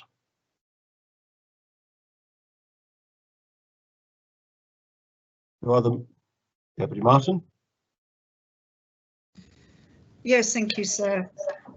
Obviously, a few people are holding back, but there's already the speeches are getting repetitive, the ones for, the ones against. Like everybody else, sir, some very, very far-ranging emails over the weekend, and I've tried, sir, to answer every single one. I've concentrated mainly on ones that I felt that the information they were trying to provide me was not always correct.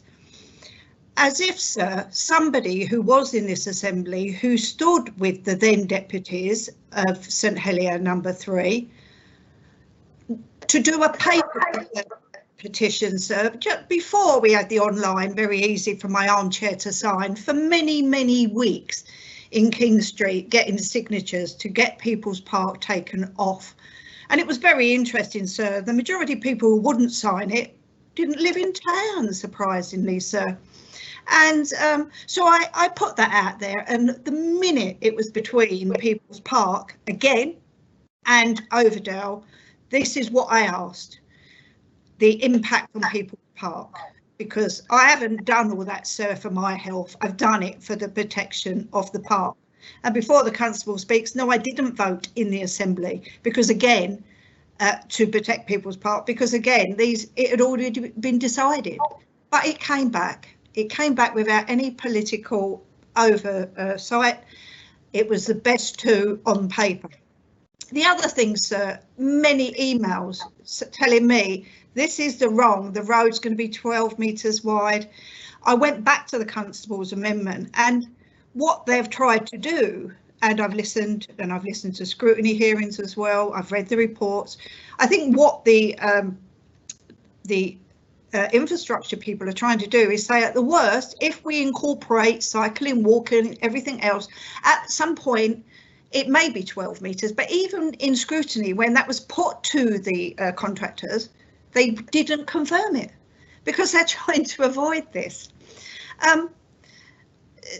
Deputy Ash really said a lot of what I wanted to say, but when I first read the amendment from scrutiny and I scrolled all the way through and I thought, oh, need that for a planning application, need that. The one on the environment and the ecology, I think it's bullet point 5.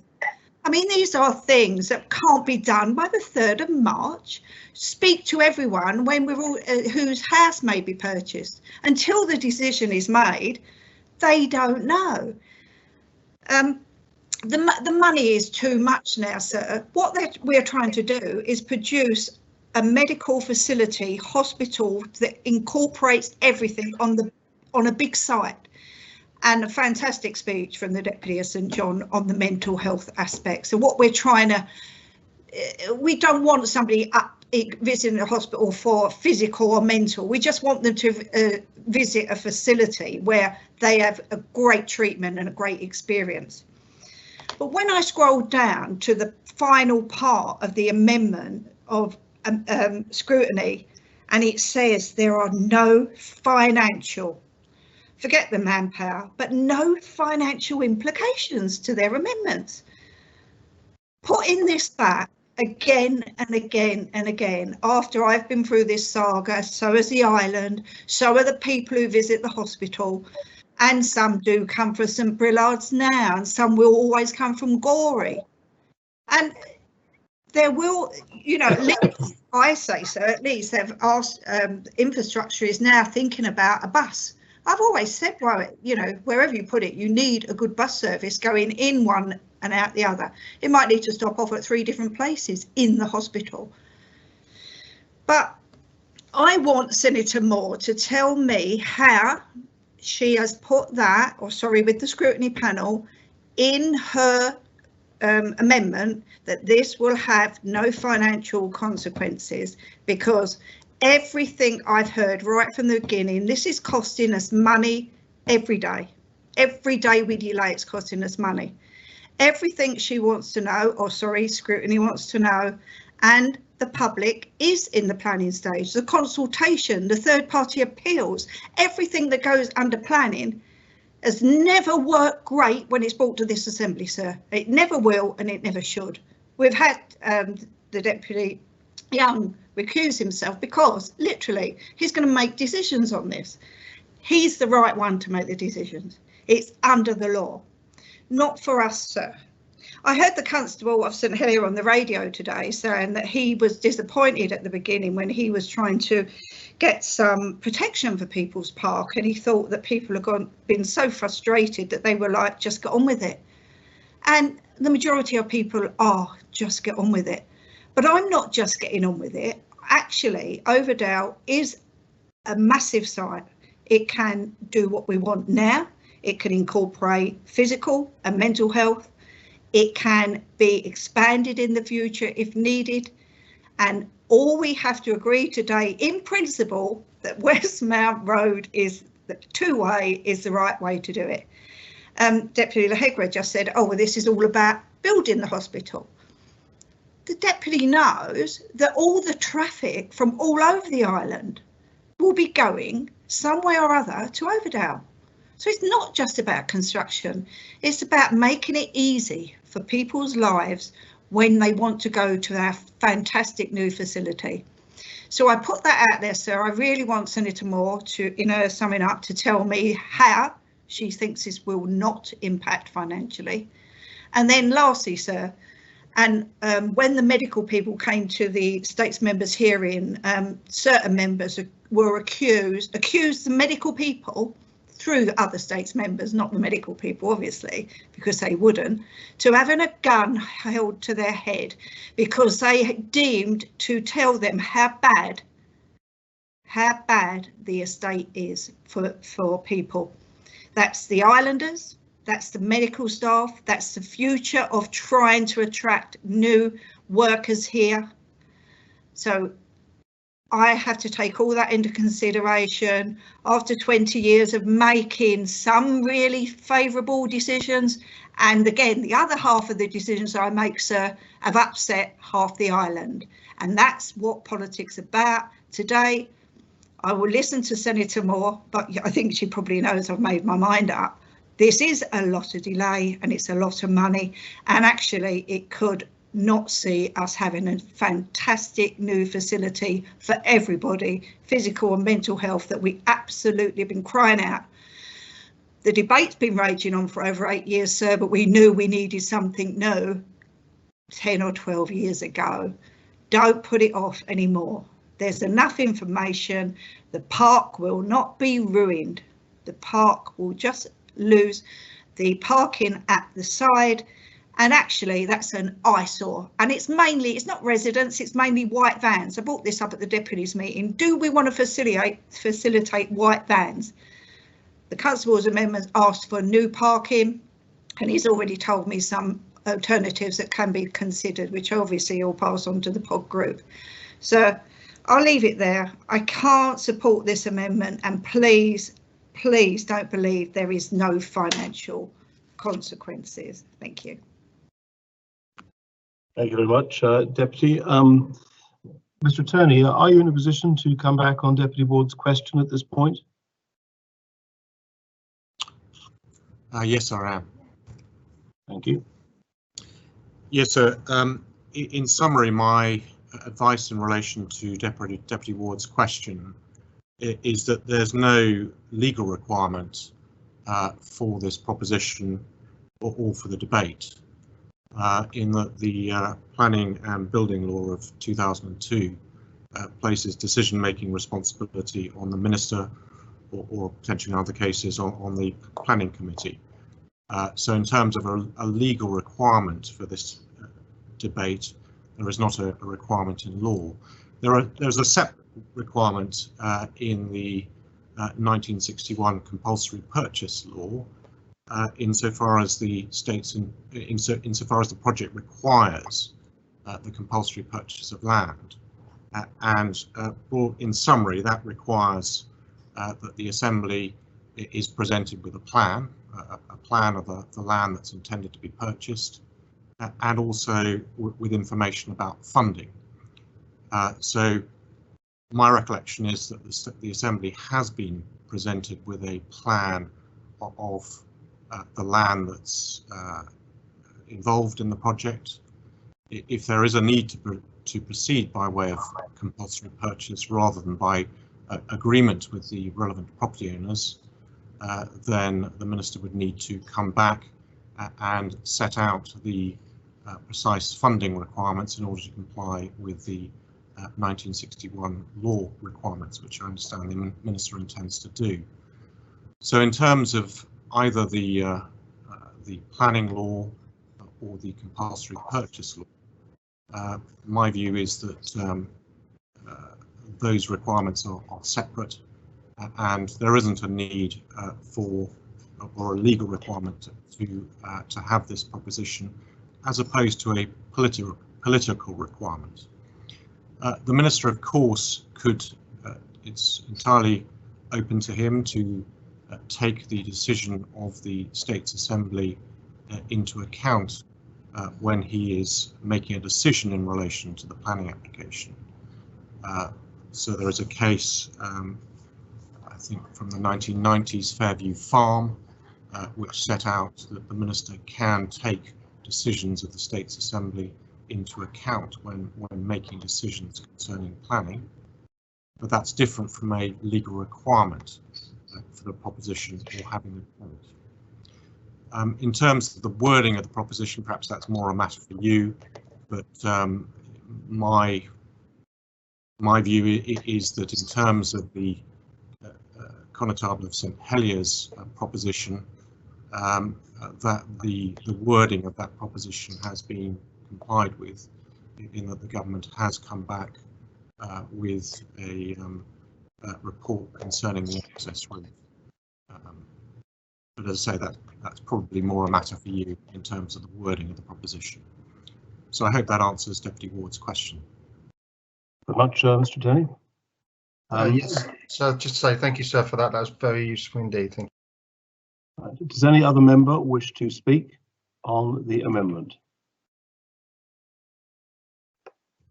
Connétable St Heliers. Thank you, sir. I want to reply to a couple of speeches that have been made during the debate so far. The Chief Minister reminded the Assembly that it was my amendment to P123 that has given rise to this debate, even though we've just been informed that it's a debate we don't really need to have. And he reminded the Assembly that I had spoken in my speech in November against delaying the project and in support of Overdale as a site for the hospital, both of which are true. The one question which clearly I have had to ask myself, having brought the amendment to Project 123 last year, was whether the government team responsible for the hospital has adequately fulfilled the amendment. Now, we've just been told by the Attorney General that it has, and I suppose in a strict sense it has fulfilled the terms of the amendment. The report has been brought back to the Assembly. Obviously, I was disappointed with the report in the sense that it was a desktop study that looked at numerous alternatives to reaching Overdale, avoiding major road reconstruction. Was I surprised that it came out in support of the original scheme by Arup? Well, no, I wasn't. Nor was I surprised when the scrutiny advisors, the independent transport experts brought in by scrutiny, the panel on which I've been sitting for the duration of this recent part of the project, nor was I surprised when that expert advice came back saying option 7 looked like a pretty good solution. The problem, sir, if I may say this, is that highway engineers are peas from the same pod. And of course, they are all going to jump to the prospect of road building if it appears to be safe to do so and a good idea. The Deputy Lehagerat has already made what I think is a very good point, and it goes to the heart of the Jersey saying, if it ain't broke, don't fix it. In other words, what is wrong with the current road system that we have? We know it's congested. It's so congested, in fact, at the north of the site, that is at the junction with Queen's Road and St John's Road, that highway improvements and junction improvements have long been called for up there, particularly with the Haute Valley School moving up to that site some years ago. And it is quite it is quite a disgrace, I think, that the States of Jersey department responsible for highways infrastructure have never grappled with the congestion problems and the highway problems created at that end of this proposed site. So what I would have done if I'd been in the minister's shoes, and I'm sure he'd happily hand those shoes over to anyone at the moment, I would have been pushing forward with the new hospital project into the planning stages, and I would have been getting my colleague, the Minister of Infrastructure, to, in a much more timely manner than he has done in the past, to make those junction improvements, because they need to be done anyway. Even the junction at the bottom of Westmount Road with Cheapside is difficult for residents trying to get to the new apartments. The junctions at Tower Road and, as I've said, at Queen's Road are really dreadful, and they should have been done, and they should be being done now. And the second thing I would do if I was the minister in charge of the project, while pursuing the project, the delivery of the hospital that we've voted for, is I would be getting my officers to come up with a transport plan for the new hospital. And that, of course, is an essential part of the planning process. But it certainly should have been done before anyone tried to tell us that what is being proposed at the moment delivers on sustainable transport policy. Of course, the island doesn't have, it hasn't implemented a sustainable transport policy, though from time to time we hear the right noises coming from the department. But if the minister actually had a travel plan being worked up, then I think he might be pleasantly surprised by what the impact of that would be in terms of the highway requirements. And I think as that, of course, that wouldn't be wasted, that will be part of the planning process. And as he got closer to the construction phase, the planning application, it might well be that he would be coming back to the Assembly, to the residents, to the parish, to say, actually, if the island embraces its climate change commitments, if we are really serious about reducing traffic congestion and making the roads safer, we don't need a UK-style intervention into Westmount Road. That is what I think should have happened. Whether today's votes allow that wish of mine to be expressed, I'm not sure, because it could be argued that the scrutiny amendment is calling for delay. But on the other hand, scrutiny's amendment is asking for more time for a better process that our advisors said had not been good. And if anyone was in any doubt about that, they only have to look through their inboxes at the unprecedented number of concerns we've had coming through in the last week or so. And these are not simply from people who don't like Overdale as a site, and to whom I've been saying, I'm sorry, the train has left the station on that one. These are from people who are genuinely worried about potential heritage impacts. They really have no idea how much of Westmount Hill will be left by the time this work has been done. And they're people who are worried about the impact on the environment. And it's true that we've had reassurances that that impact will be very small, but we only had them on Friday. And I think there is a good argument that the public need a bit longer to fully digest, as of course do states members, exactly what environmental issues will be met. It's quite crucial, I think, that we bring the public with us. We clearly haven't got the public on side at the moment. Will this cost a lot of money, as we're being told it will? Well, my argument would be, sir, that all of the work that scrutiny is asking for is only work which must be done as part of the planning application process. In other words, it's work that should have been done perhaps before, it's work that needs to be done now, and it certainly won't be wasted, because by complying with scrutiny's very detailed requirement for information, we will both reassure the public that the impact on the environment and heritage and so on will not be as great as people fear, and we will also be doing work that allows that planning process to run more smoothly. It should be mentioned, of course, that planning appeals, particularly these days, place a great deal of reliance on how far a community has been brought with a difficult planning application. And that's why I think putting a little more time in the process of getting the public on side would be time well spent. So some members of the public, some former states members indeed, have looked at my new amendments, the ones I've had accepted to P167, and have suggested that they reflect some kind of lying down or colluding with government. And they, of course, are not that. What my amendments to P167 have done, which have been accepted, is they make sure that the negotiation, which has already started, is formalised, and that the offer of replacing lost parking, for example, which has not been high on many people's agenda, but it's certainly high on the agendas of residents in Cheapside and businesses as well, that will be replaced.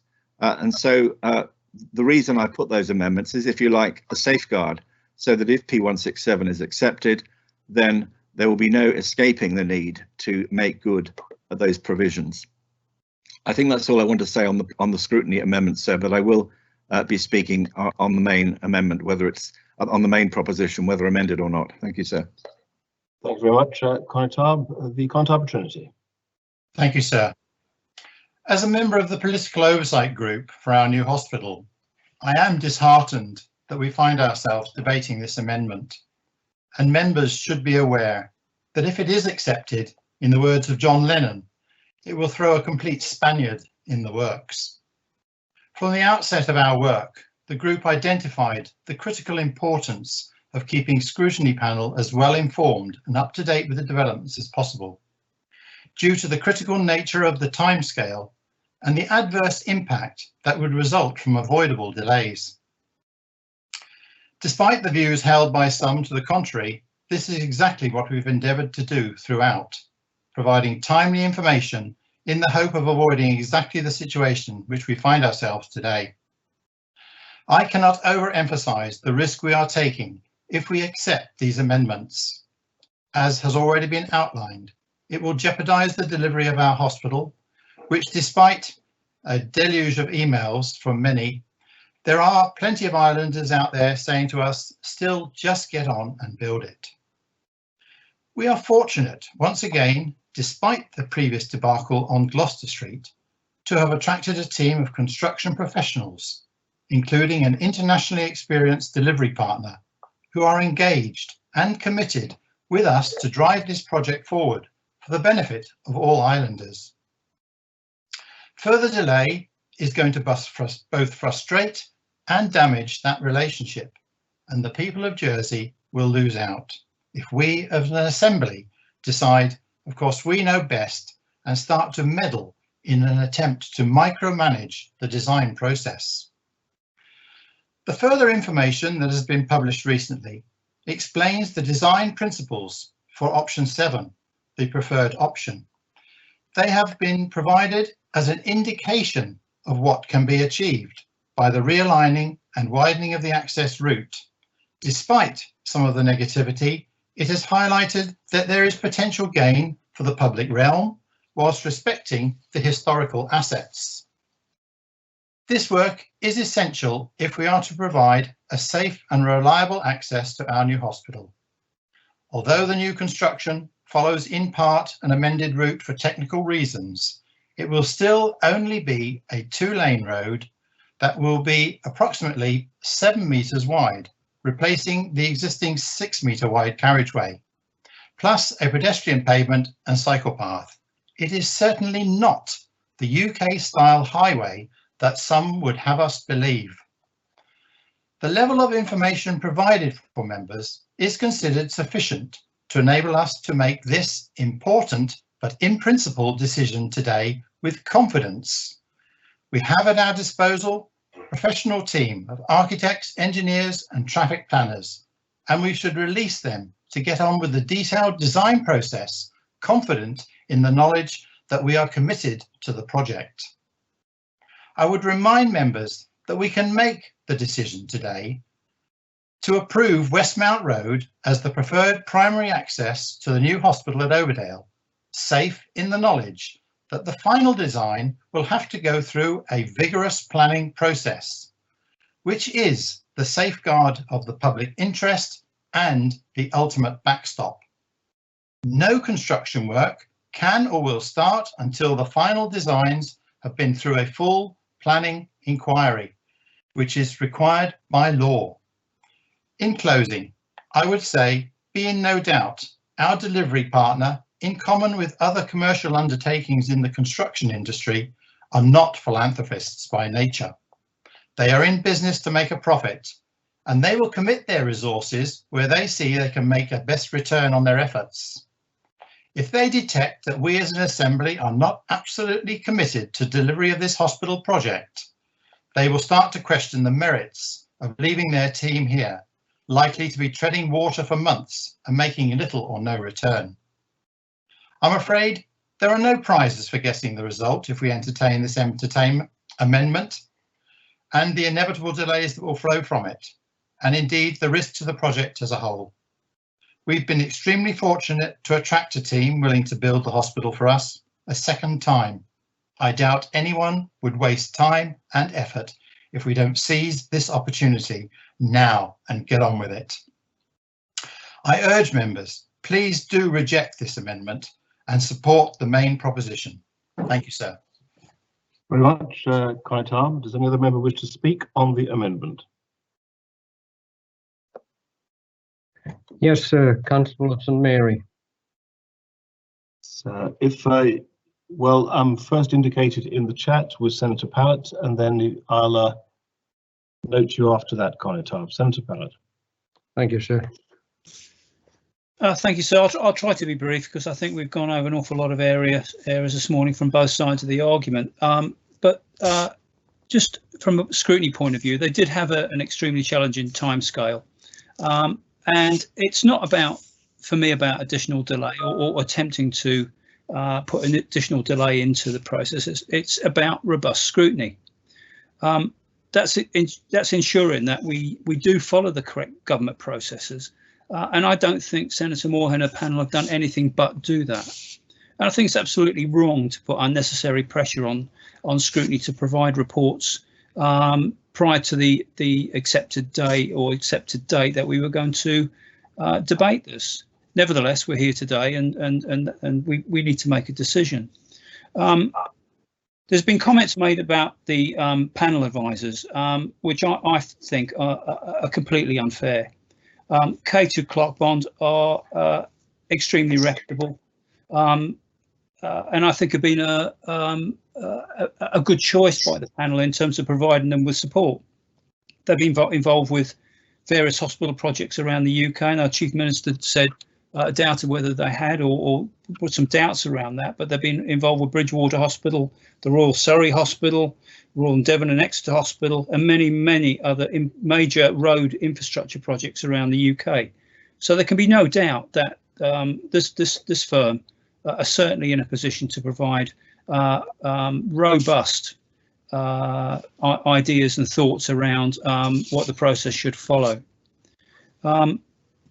What we've been provided so far, I don't think, in terms of the sketches and drawings and that we've been provided, really gives a full impact of the impacts of the proposition on People's Park and the surrounding area. I think there's been some inconsistent messaging, certainly around tree loss, which is unfortunate, and there's certain inconsistency around what actually the road will be in terms of its width, and again, that's unfortunate. But I think what's surprised me is the degree of concern that's come from the public. It's not just a concern from a loony lobby group or a small number of people, but it's a wide cross section of the public, and they include some really well-respected members of our community, and they're deeply concerned at what has happened and the impact the road will make on this area. There's been some mention about it's too costly to supply drawings, but it's pretty clear from some of the work that's already going on Westmount Road that somebody knows where the road's going to go, otherwise you wouldn't be putting trial holes in there. So maybe a little bit of honesty, a little bit more transparency around what is going on will go an awful long way here.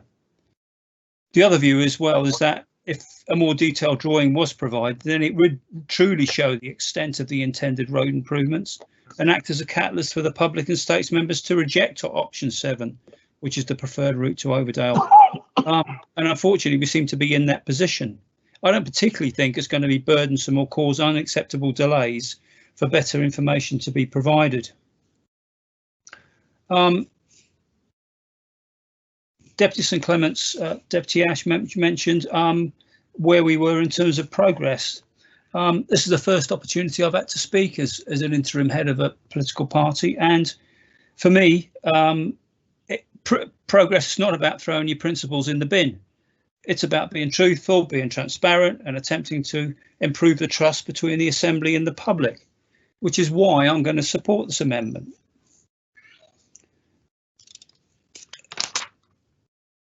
There is, I just want to comment very briefly as well about some of the comments made by the Deputy St John, many of which I agree with. He like myself, does want to see mental health co-located in one hospital. Now, whether that's at Overdale or another site, that's irrelevant to me. What is relevant to me is the fact that these services are co-located. And he brought up a lot of relevant issues about concerns around mental health and children's mental health. But what I would say is that as much as a co-located hospital is important, we have improved La Chasse in terms of adult mental health services, which is going to make a vast difference to those that are suffering. And the improvements to Clinic Penel will not be out of date when 2026 comes along. They've specifically been designed so that they will give us a short to medium term, and that will go way past 2026 in terms of the support that can be offered at that site. So I don't want that used as a reason to push us towards a decision that any member's not comfortable with.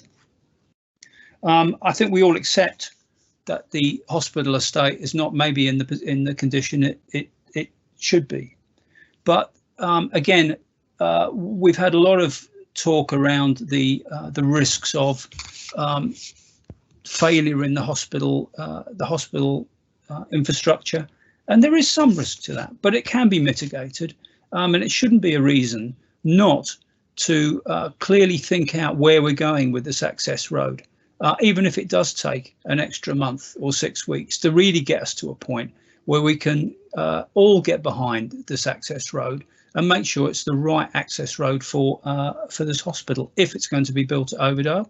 And I accept the decision that we've taken that it will be at Overdale. So I just want members to have a think about the process, whether we've really given scrutiny the time and that it really needs to provide the reports that really get under the skin of what this is all about, and not be rushed into a decision that could have major consequences for the island and the public, not the least financially, if nothing else. So I just want members to think a little bit about that before they choose today. I know some will be hard fast in their decision to go ahead with this, but I think we're missing opportunity here to think about where we are and think about what we could be doing. So I just ask members to think before they vote today, and think about the public and what they really want, because there's a lot of I've not met a member of the public yet that has said to me this access road's the right thing to do. I've spoken to a lot of people that don't like it, but I think we do sometimes need to just contemplate and think before we press the pause button, and sometimes a little bit of thought, a little bit of contemplation, and a little bit of breathing space is required. Thank you, sir. Thank you very much. Senator Conatava St Mary. Thank you, sir. A little over 10 weeks ago, this Assembly voted overwhelmingly to choose this Overdale site for our new hospital, putting an end to uncertainty and controversy which had prevailed for many unnecessary years. A democratic decision. The Jersey public were at last to receive the long-awaited hospital which they had been promised. The majority of the population appeared to be delighted, though it was evident that there were the normal complainers out there who would not be happy, whatever the choice. The public expected an immediate start, but that was not to be because the access route had not yet been finalised. A proposition to decide on this, P167, was put together based on months of research to determine the best route. A total of 72 options, so that every possibility would be considered. There is only one obvious answer, the one proposed today in the main proposition. Any access route to a major emergency building is going to be expensive, especially in the case of a hospital. It is not what you see, it is what is underground, the services. A modern hospital needs a dedicated electricity supply, a more than adequate drainage system, plus all the essential links. If a different site had been chosen, we would still need this infrastructure, perhaps many miles away. Even before a new hospital was first mooted, plans and indeed changes to infrastructure were being prepared.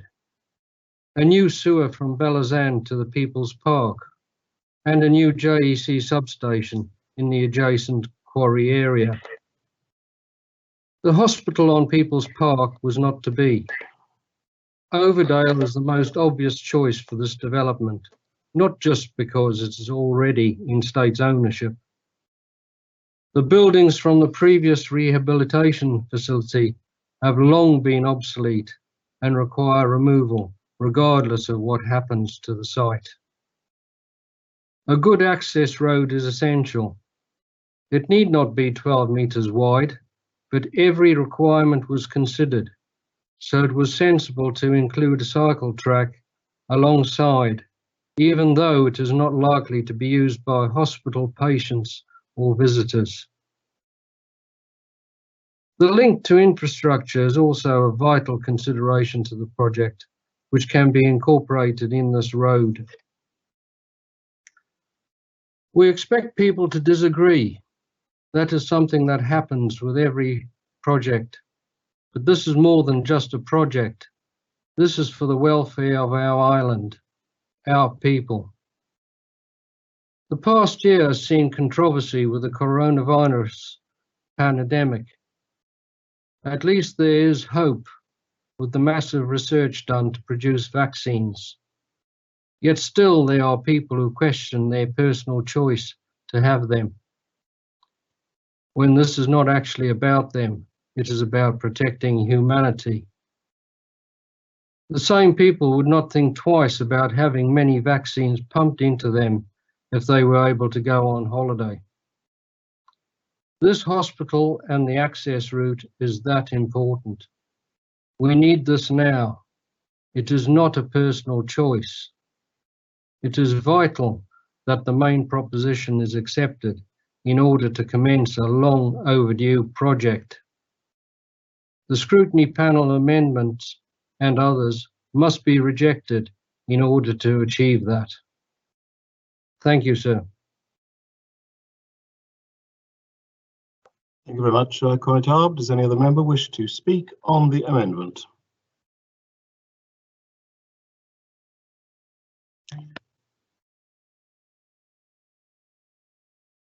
Senator Valwa. Yes, thank you, sir. And it's just briefly because it concerns me when I heard the Attorney General reference the fact that the report would be seen as some form of approval. The reason why I made the point of order earlier, sir, was in fact that my reading of the proposition as it's currently set does not ask us to approve the report that's attached to the main proposition. Now, one of the reasons why the scrutiny amendment could be seen, from my point of view, as a potential good thing, is because they actually specifically refer to the preferred option. If we were to agree the main proposition as it currently stands without any amendments, then there would be potential for options 6, 7, 8, 9 and 15 as per the report that's laid out in the main proposition. And so this worries me slightly because although it's being stated that the preferred option would be 7, of course, all of the different options have different requirements. And just as an example, and I did say I was going to be brief, so I am going to be brief. Option 9 would have 4,050 metres squared of canopy for trees compared to the number that Senator Moore referred to in opening her amendment when we were asked to debate this today. I also feel, sir, that the main proposition does not reflect what was requested by the Constable of St Helier. We are not approving the report. What we are approving is West Mountain Road. And that could be a number of those options. So I felt I had to speak now because many of the speeches keep referring to the report and the preferred option, and I thought it was appropriate to make my comments heard. Thank you. Thank you very much, Senator. Deputy Ward. Thank you, sir. And I'd like to thank Senator Valwa for what she just said, because I was going to make a point. I wasn't quite entirely sure how to word it, but that's correct. We are the proposition as I read it does say as Westmont Road as the preferred option, and it doesn't, I believe, state which option out of those is the preferred option, unless it is interpreted as being option 7. Now, if we assume that, then let's address that issue. So there are a number of things about what we've got today, and I think the reason I asked the Attorney General the question about whether this proposition or indeed any of the others were legally required was because I think we are to some extent in an unnecessary debate, and one that has led to an enormous amount of concern that perhaps in places is not necessary. And it's concern that has been raised by people who live in the area, and they've had concerns raised which have uneased them. And I wonder whether it is necessary for them to go through such unease at this stage, and whether it's been responsible of government to take this approach rather than purely addressing the concerns of local residents as the primary and really the only issue that comes before we have any approval to any access point. And I think that has not been done adequately. And one of the concerns we have is that people have developed an enormous lack of trust in the process itself. Whether that's right or wrong is not what I'm talking about now. There seems to be that process there. And in the space, wherever there is a lack of trust, will step those who want to use that lack of trust for their own gain. People outside the Assembly who just like to create issues because they see some sort of political benefit from it in the long term. And so we do need to address those because it creates unease. So there are a number of points about the amendment. First of all, I'm disappointed that the government did not come back to the scrutiny amendment and say, OK, let's see a way in which we can work with this, because we see what you're doing here. We see that what you're actually trying to do is get some of the clarity that, rightly or wrongly, people do not feel is there, such as the preliminary work on the design, which has to happen at some point. So the notion that this is extra money to be spent beforehand, I think, is incorrect, given that the legal standing is that it is the minister who has to make a decision in the end as to whether this happens or not. And the minister can allow this to go through after the planning process, where all of this detail will be required anyway. And so to have this information here is, for me, and the reason I see this as an interesting amendment, is it provides reassurance to those people in the area who are very concerned about what this is going to do, and other groups who are concerned about what this road will produce. So I personally do not believe that just leaving the road as it is adequate for a modern hospital and to gain access in the way that we will need safely all year round for emergency vehicles, etc. So something needs to happen. So there are also concerns about what we are building in the long term and sustainability. There is no definition of sustainability, and I have said that a number of times. And if you do not have a definition towards what you're working towards, then you don't know what that will be in the end, and it becomes a movable feast. That again creates uncertainty, that again creates a lack of trust, and that again creates problems for those people living in the area. That is about leadership, and we have not had the leadership in this area that we need. And if one was to be cynical, and I don't want to be, because it's important that we are positive about the future of this hospital. I supported the Overdale site, and I still do, because there is space. It is an open campus building, and we could have a state-of-the-art hospital that will be future-proofed, something that Gloucester Street was not when the decisions were made to sell space adjacent to the hospital for housing.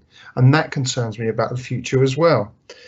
So we do have a government that's staking its reputation on the building of a hospital, and that political pressure, that political drive is what people are seeing. And that is another thing that drives distrust, that this will happen regardless, because that is what the government want to do. So they can stand at the next election, and those who are associated with it, and say, we drove the hospital through. So it's the Assembly that will voted for Overdale as a site. That should now be happening. So in terms of sustainability, there is one huge hole in any development of an access road, and that is the usage of that road. And unless we have a clear picture of what that access can mean in terms of public transport, then we don't know how many cars and what that access will be. To give a very simple example, sir, if a bus fare is £2 each way and you have to take a change of buses at Liberation Station, it could be £8 return each journey. That's £16 for a hospital appointment. So that is not sustainable for a majority of the population if they have to visit 2 or 3 times a month. That is a very expensive way to go to hospital, and therefore people will revert to the car, and you have more car use. Until we address the cost and the expense of our public transport system, particularly up to the hospital, then we will not address car usage. And this Assembly has failed to do that repeatedly. Even simple ideas like whenever you have a hospital appointment, and your letter will also include a ticket to get to the hospital on public transport. That has not even been suggested, and simple solutions like that could have come with the proposition in the report to give some notion of what sustainability means is what's missing here. So we are given the sorry, sir, just to the point I was trying to make that I scribbled down on my pad, and I wish I could read my writing a little better. So this has become a purely political debate. It is not necessarily legally necessary, and so we are in the realms of politics here, and we have two camps, and the process of scrutiny is tried to undertake a process using advisors who have indeed said that option 7, they would have said they see no reason why it's not the best option, but has suggested other ideas. So I asked the government, what do you expect from scrutiny as a process, if not to ask the type of questions that we have in this amendment? Of course, if you put the question of the access route to the Assembly and scrutiny, which is what the government has done, then the scrutiny panel will come up with the types of questions that are in this amendment. And they will be there because that's what scrutiny is about. It's about looking at all the options and all of the possibilities available. And so there is no surprise. And I would finish with this, sir, by saying that if the government is, the only concern that government has is any delay, given the fact that legally there is no need to be here with this debate, they could accept this proposition, carry on with work, and then come back with the requirements they needed, or have come up to some sort of compromise to the scrutiny panel on the way forward. Instead, government put itself in opposition in order to drive through this process. So the political element of this debate has not been lost and must be seen. It has led to so many people become involved. And I will say that some are ill-informed in terms of the process, but I'm not surprised that they're ill-informed because it's been very difficult to get the detail of the information out anyway. And that is what is necessary. So we all agree that we need a new hospital. So we all want this to be agreed upon, particularly before the next election, where there may be change and we could be back to square one again. But so we have to not rush into a decision, but we can be proceeding in the next 3 weeks with work in order to gather information on this process, come back to the Assembly with more detail so that more members are happy with what they're doing, and we can go and speak to those people who have serious concerns more openly and more effectively, rather than just saying, so let's hope for the best. So this government has a problem with trust. It needs to work on its problem with trust. It needs to work on its problems with relationships with people, and it needs to do so openly and constructively. That, sir, could have been done by accepting this amendment, coming to scrutiny and doing something about the tiny little parts it has a problem with. That didn't happen. So I urge members to think very carefully about that as they vote today. Thank you. Very much, Deputy Pinnell. Thank you, sir. I would like to remind States members of the very serious financial implications of this amendment. We estimate that every month that goes beyond the current planned contract signature date of March 2022, there will be increased costs of £3.4 million per month. If the contract was delayed by, say, more than 15 months, this could cost us a completely unnecessary estimated additional cost of £51 million. We will also need to invest in maintaining our existing, far from ideal, hospital for a further 15 months beyond 2026. This alone could add a further estimated £12 million to our costs. These additional figures assume our existing contractor remains with us. We do not have to renegotiate the contract with them. The current risk-reward contractual arrangements do not change, etc. If this does happen, then the cost impact would be much more significant. We have consulted with our cost consultants, and based on their major project and over 50 years of combined experience, they are advising that there would be a potential increase in the order of 30% on our total current estimate. As members of the Assembly will be aware from earlier presentations, our current total estimate is £805 million. 30% on this is an additional £240 million. There are also further potential financial implications, which I've not attempted to quantify, but which members need to be aware of. If the relationship with our existing contractor did end, this would be the second time the project has been cancelled following a contractor appointment, and contractors may be unwilling to incur the cost of bidding on a third occasion. Jersey may then need to pay an even higher premium to attract a future contractor. The other thing, lenders may also be less inclined to support the project in the future given repetitive delays, and we would face the risk of not being able to attract finance or of only doing so at a further increased cost. The delay that this amendment would impose is not financially acceptable. Thank you, sir. Thank you very much, Deputy. Connie Taub of St Lawrence. Oh, I beg your pardon, Deputy Hibbings, you have a point of clarification of the Treasury Minister, do you? Yes, sir, thank you. The Treasury Minister has just told us that if the contract is delayed, it'll be a cost of £3.5 million per month. Would she specify how she's arrived at that figure? For example, are there contractual things such as liquidated damages? If so, what are they? Simply to say £3.5 million is not enough. Well, I think you've asked for the point of clarification. Are you able to assist, Minister? Thank you, sir. The estimate, and I did say it was an estimate, is of a delay. It would cost about £100,000 a day because of the contract that we have with the contractors. So that contract has already been established, and there's a huge breakdown of this, and I just didn't want to go into too many costings in what I was saying because it gets confusing. But if the deputy would like it, I can send him a breakdown of that £3.4 million.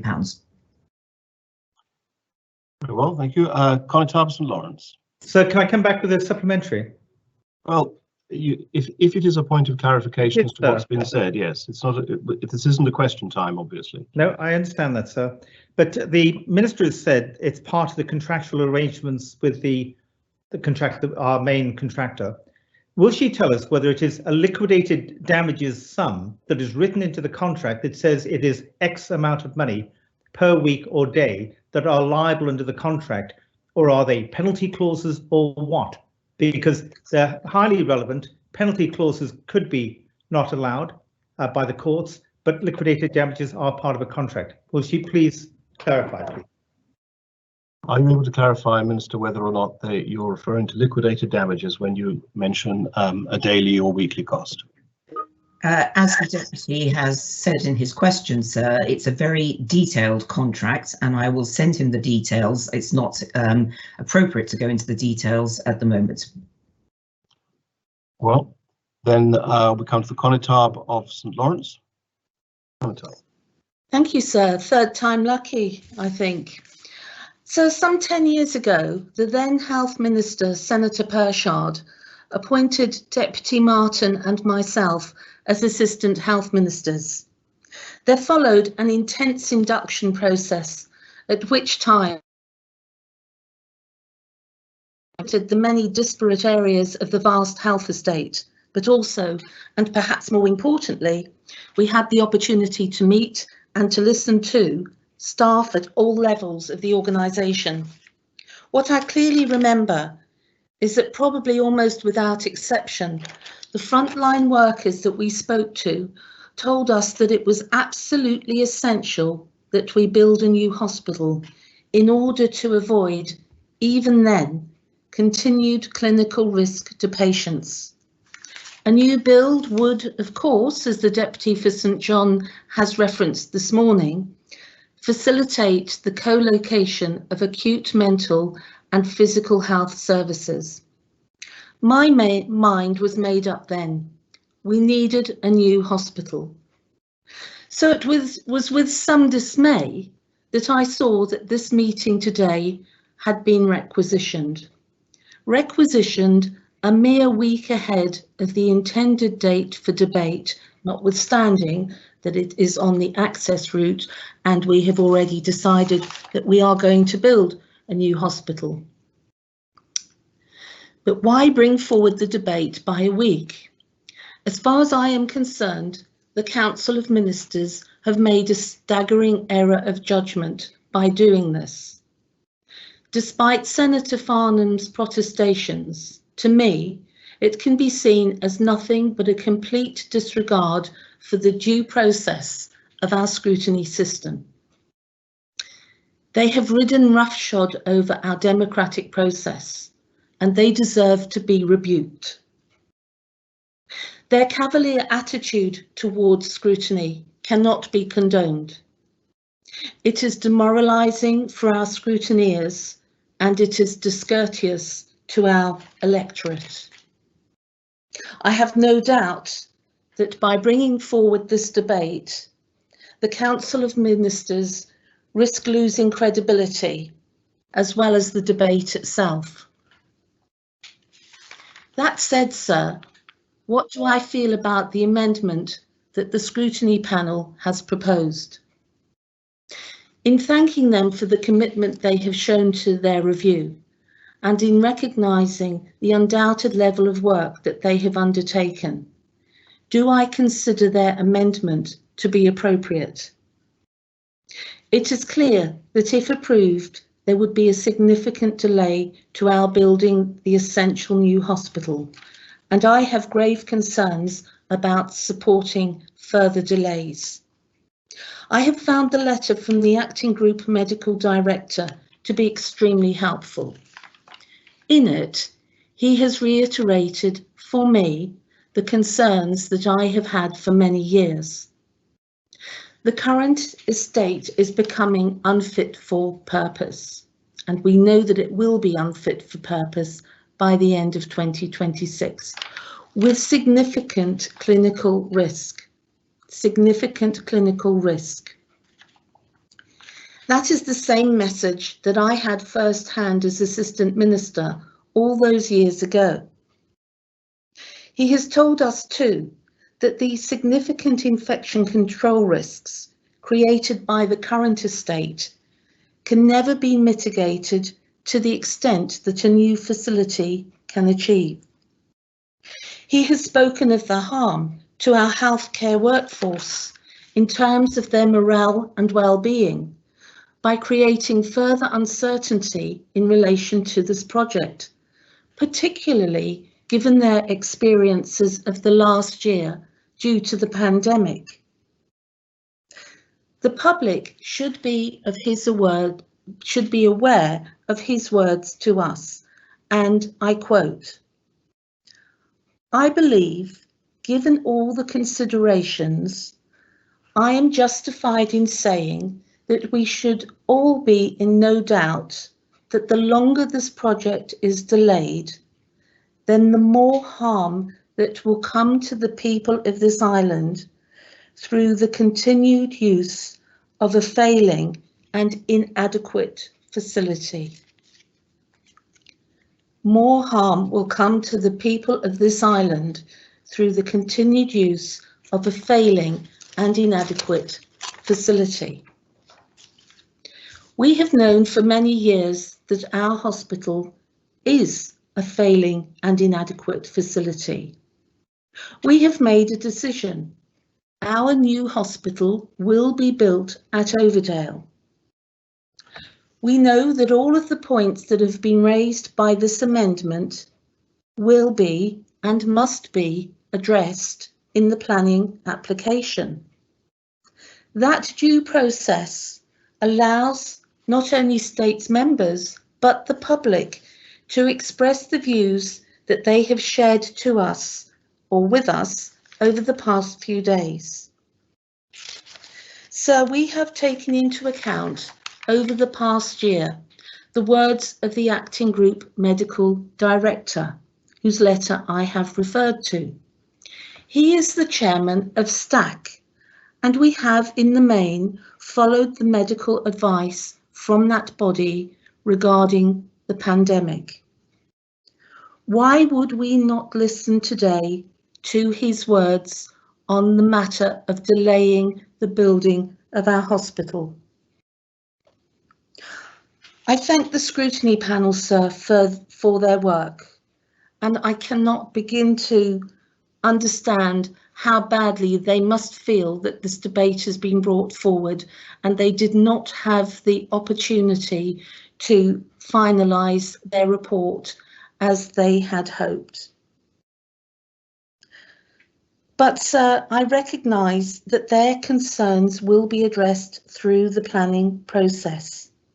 Their work has not been wasted. What we cannot do is waste further time in progressing the work on our new hospital. So, sir, it is with a heavy heart that I cannot support this amendment. Thank you, sir. Thank you. Does any other member wish to speak on the amendments?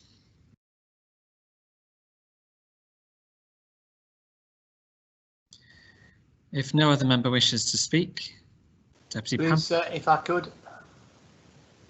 I'm just trying to type in and I can't do it quick enough. Deputy Pamplin first, and then Deputy Southern, I'll call you. Deputy Pamplin.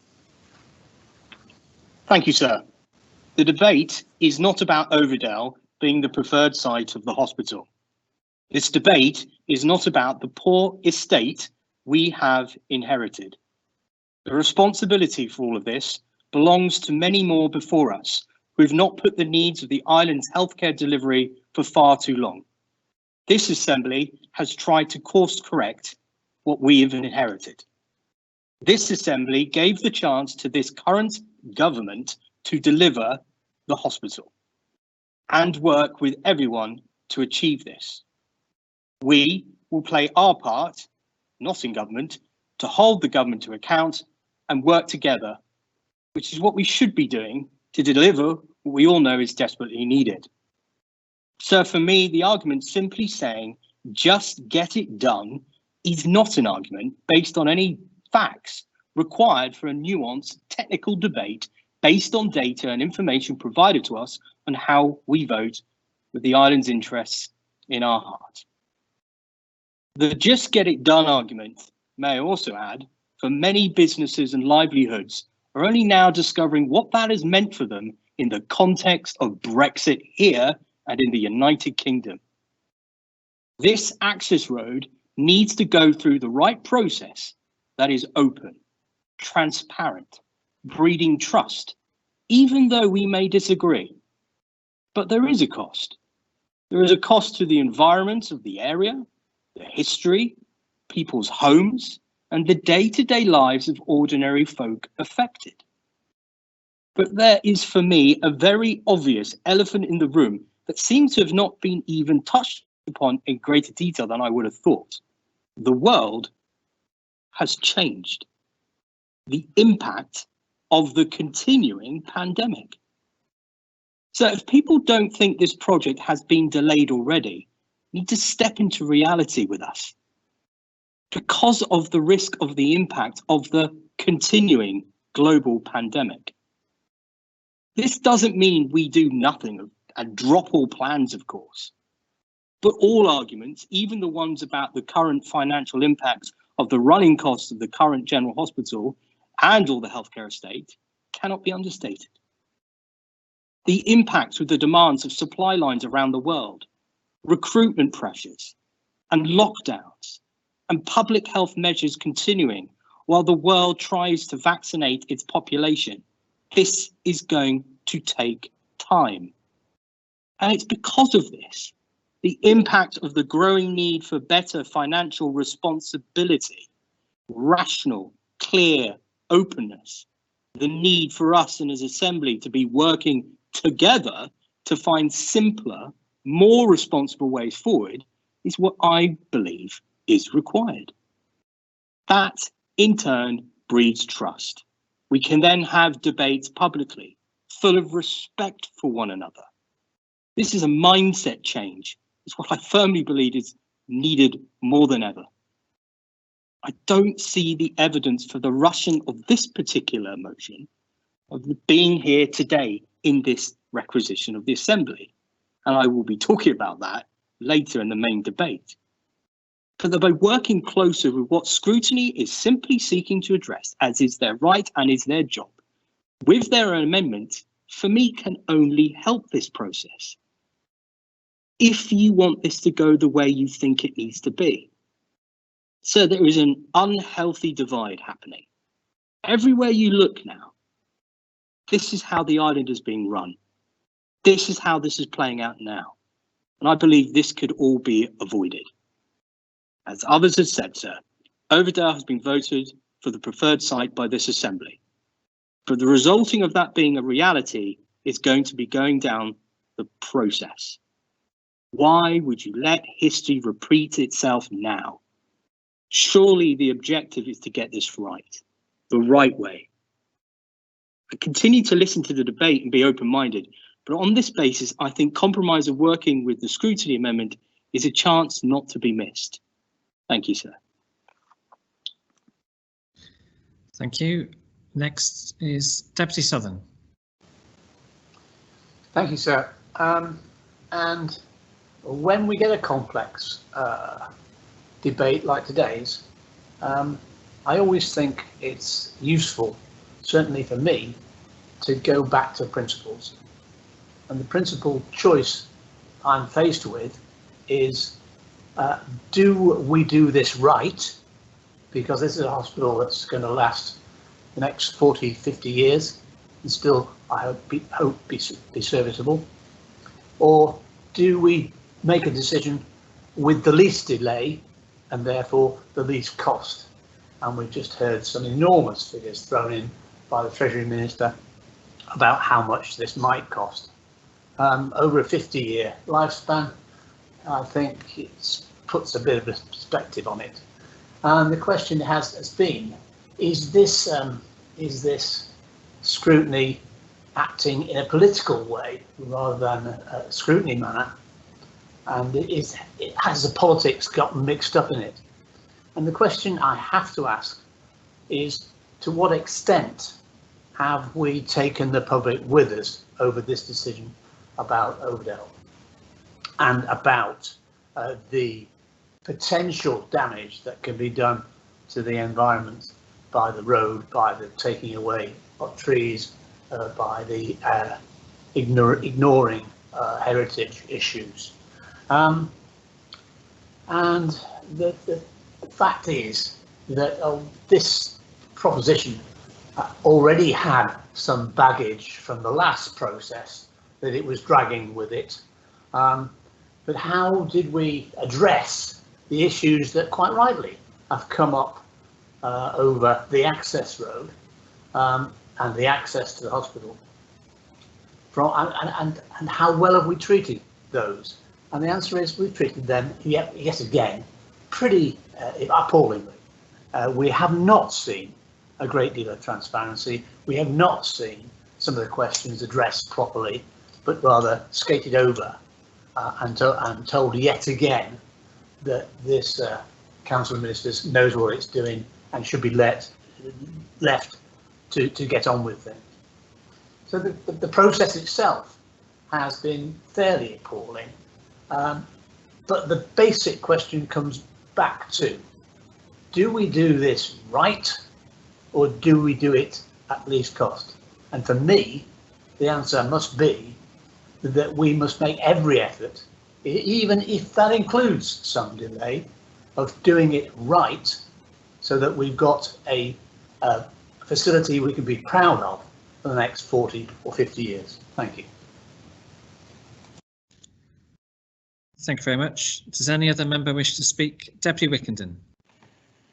Thank you, sir. I think we need to bring this debate back to what it's really about, which is about what is going to be the primary access route for the hospital that we have agreed will be up at Overdale. Now, there are options we can look at, because there's a number of roads that go up to Overdale, but we need to make sure that they're the right access roads for the likes of ambulances, for the well-being, the expedient ability to get somebody that's very ill to the hospital. Would we use First Tower Road that goes down a really steep hill, really steep corners, and then have to go past a school? No, we would not pick Tower Road. Do we go to a one-way system that has been spoken to me about Westmount up one way and down, then down Queen's Road? Well, anyone that lives in the west of the island would probably not find that great for when an ambulance has to leave the hospital and go out all the way up to the top of Queen's Road, down Queen's Road, round the roundabout, past the fire station, towards Gloucester Street, down onto the avenue to go out west, or otherwise go up Queen's Road up into St John's, through St Mary's and into St Wands in that manner. Of course, that's not the right way of doing it either, is it, sir? There's New St John's Road and Old St John's Road that, again, very steep, and when you want an ambulance to overtake traffic, would we need to widen the roads? That would affect a lot more houses. Or do we look at what's being requested here, which is the only obvious option that will have the least disruption on houses and people? Is that what we've requested here is that Westmount should be considered as the primary access route.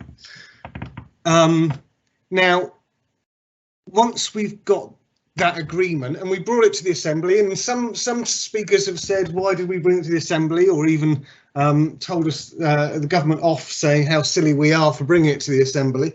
But if we hadn't brought it to the Assembly, somebody would have asked us to bring it to the Assembly, because we've seen many amendments from members over this term to ask the Assembly to be the masters of these decision making. Should we have all of the information that's been requested ready to go? Now, I know this is the world of politics, sir. If we would have brought all of the information such as a planning application would require, what would be being said now by the political opposition is that it's a done deal. They've already done all the work. So we've heard this many times before, where it's either you haven't done enough information, or because you've given all the information, you've made up your mind, it's a done deal, and what's the point in bringing it to the Assembly because it's already been decided and there's no point. There's a lot of politics, I feel, sir, that's being played within all of this. I think the only option is Westmount is to be looked at. The work needs to be done. I think the Assembly really should see that any other option to go up to Overdale is not as preferable and will do more harm. And now we can go and do the work. We can spend the money. The Assembly can agree that work needs to be done, that is the right option, and we can move forward in that way. Because the other options are a lot more difficult to achieve, I would say, just in common sense by knowing the area so well. To stop and do all the work now and to bring everything as if it was a planning application together, that's got to happen for planning anyway. It's going to be there, and it's up to whether it goes to an independent inspector or the likes to look through all of that and see if it's being done in the right way. But this is all just delay and politics to me, sir. I think that it's obvious that the only option is what the government has been bringing here, which is we need to look at Westmount Road as a two-way system and making sure that it's got sustainable facilities for walking and cycling that has been agreed, and that parking is replaced and green space is replaced, which has already been agreed. I think that at a high level for this Assembly should be more than sufficient. Therefore, I'm not going to support the amendment by scrutiny on this one, because it's something, as many other speakers said before, that will happen during the planning process of it, and it will be dealt with under planning law by either eventually the Environment Minister. So I will not be supporting this, and I think we should move on to the main debate and agree this, and then we can get on, because we need this hospital and we need to get it right. Thank you, sir. Thank you. Deputy for St One.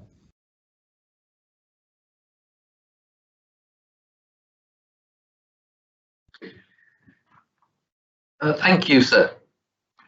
I have very serious concerns that if this Assembly adopts this second amendment, it's bad news for the islanders' health services in so many ways.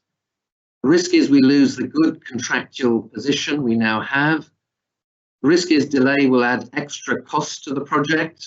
Treasury Minister tells us potentially 30%. Will we decide to finance that at the end of the day? There's a huge risk that the project could stall, and at the time of the next election, 10 years after we've started, States members will still have not resolved the need for a new hospital. If the project was to proceed, it could add another 12 or 15 months to the timeline, which takes us well beyond the crucial target date for vacating the current deteriorating hospital buildings by 2026. Yet the Second Amendment states that there are no financial or manpower implications in requiring that detailed work on the road design that is normally put in place at the later planning inquiry stage.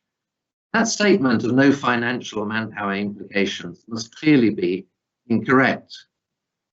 We're already spending millions of pounds maintaining the current hospital. Thanks to our wonderful staff, it's a positive, inspirational place for patients, but the buildings are tired and deteriorating rapidly. For the sake of patients and staff, we need to get out of there as soon as we can. To me, there's almost nothing that could justify any further delay. Members know about the concrete degradation. They know about the plumbing system and the drains under the site, which are inadequate and in poor condition, where overflows occur and contaminate clinical areas. We know about the water system that needs intensive and expensive efforts to avoid Legionella risks. The roof of the granite block needs replacing, as we saw when parts blew off last winter. The windows in wards are single glazed, and those wards don't have air conditioning.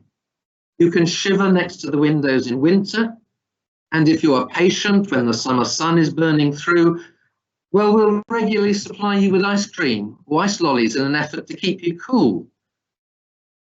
Our staff work hard to make patient and visitor experience a good one, but there's often a serious impact on patients.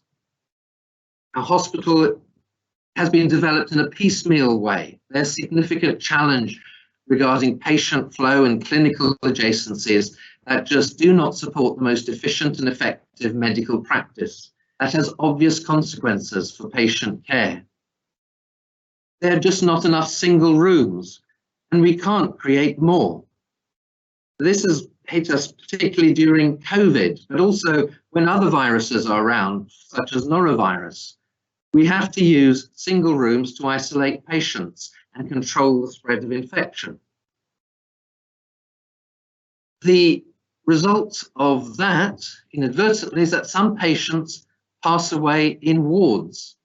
That's distressing, hugely for them, distressing for their families, huddled in the narrow space between a plastic curtain and the patient's bed, distressing for the remaining patients in the ward and their visitors, and how hugely upsetting for the staff who are working in a building that cannot provide the human dignity that is provided at such times. And as decision makers in this assembly, we can change this, and we should not delay the change we have decided upon. COVID-19 has highlighted the infection control issues we have in our buildings. Our emergency department and many wards are small, and space for patients is confined. Storage is lacking, and it's difficult for our staff to manage resources effectively. There are departments where you can walk in and you can't see any surface which is not covered with equipment. Computers sit next to sinks because there's nowhere else to put them. Now, members have received, with the comments on this proposition, a letter from our medical director, Mr. Patrick Armstrong. And I urge all members to consider it carefully, as I can see the Constable St. Lawrence has done so. He tells us there will be significant clinical risk if we remain in the current buildings after 2026. He speaks of the significant infection control risks that the current estate creates, which can never be mitigated to the extent that a new facility can achieve. I often wonder how staff cope. What's the effect on them? They work in cramped conditions in buildings that are crumbling around them and don't support the efficient care that those staff want to deliver as professional healthcare workers. The rest facilities in wards are non-existent unless we count a few uncomfortable chairs outside the lifts or in corridors. The canteen has been closed during COVID. The chapel has been converted into space for staff to reflect, to talk, to refresh themselves in these pandemic times.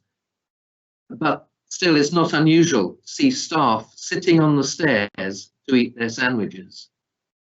Junior doctors who are on the front line of care and working long shifts don't even have a doctor's mess, something that's unheard of in modern healthcare. Our staff are angry about their work conditions. Their morale is low. They often don't feel supported. And how many does this affect? On a daily basis, we have about 800 staff working in the General Hospital. If we co-locate those staff in the General Hospital with staff in the current Overdale facilities and staff in our mental health facilities, they are likely to be over 1,000 staff needing to travel to and return from Overdale each day. And that's just the workforce. Add to that islanders attending clinics, going for daycare, visiting patients, add on deliveries and services to a busy hospital, then of course we need excellent access, far better than we have now to the Overdale site. A fact that no one disputed when we selected Overdale as the preferred site. The need to do better for our staff was identified years ago. We have dithered and delayed. And finally, there was some light, some hope. In November, we chose the site where we would be transforming their working lives from 2026, where at last they could deliver the care they really want to give. Or is that now in doubt? What could I say to staff if we accept this amendment? Well, it definitely won't be 2026. Sometime later, perhaps. But is there any certainty? Because there is a risk that the delay makes this project unaffordable, the risk we might lose our design and build partner. I'm really sorry to say that if we continue in this vein of examining everything in microcosm, we might be back to square one. Our healthcare staff deserve better. They deserve their new workplace in 2026.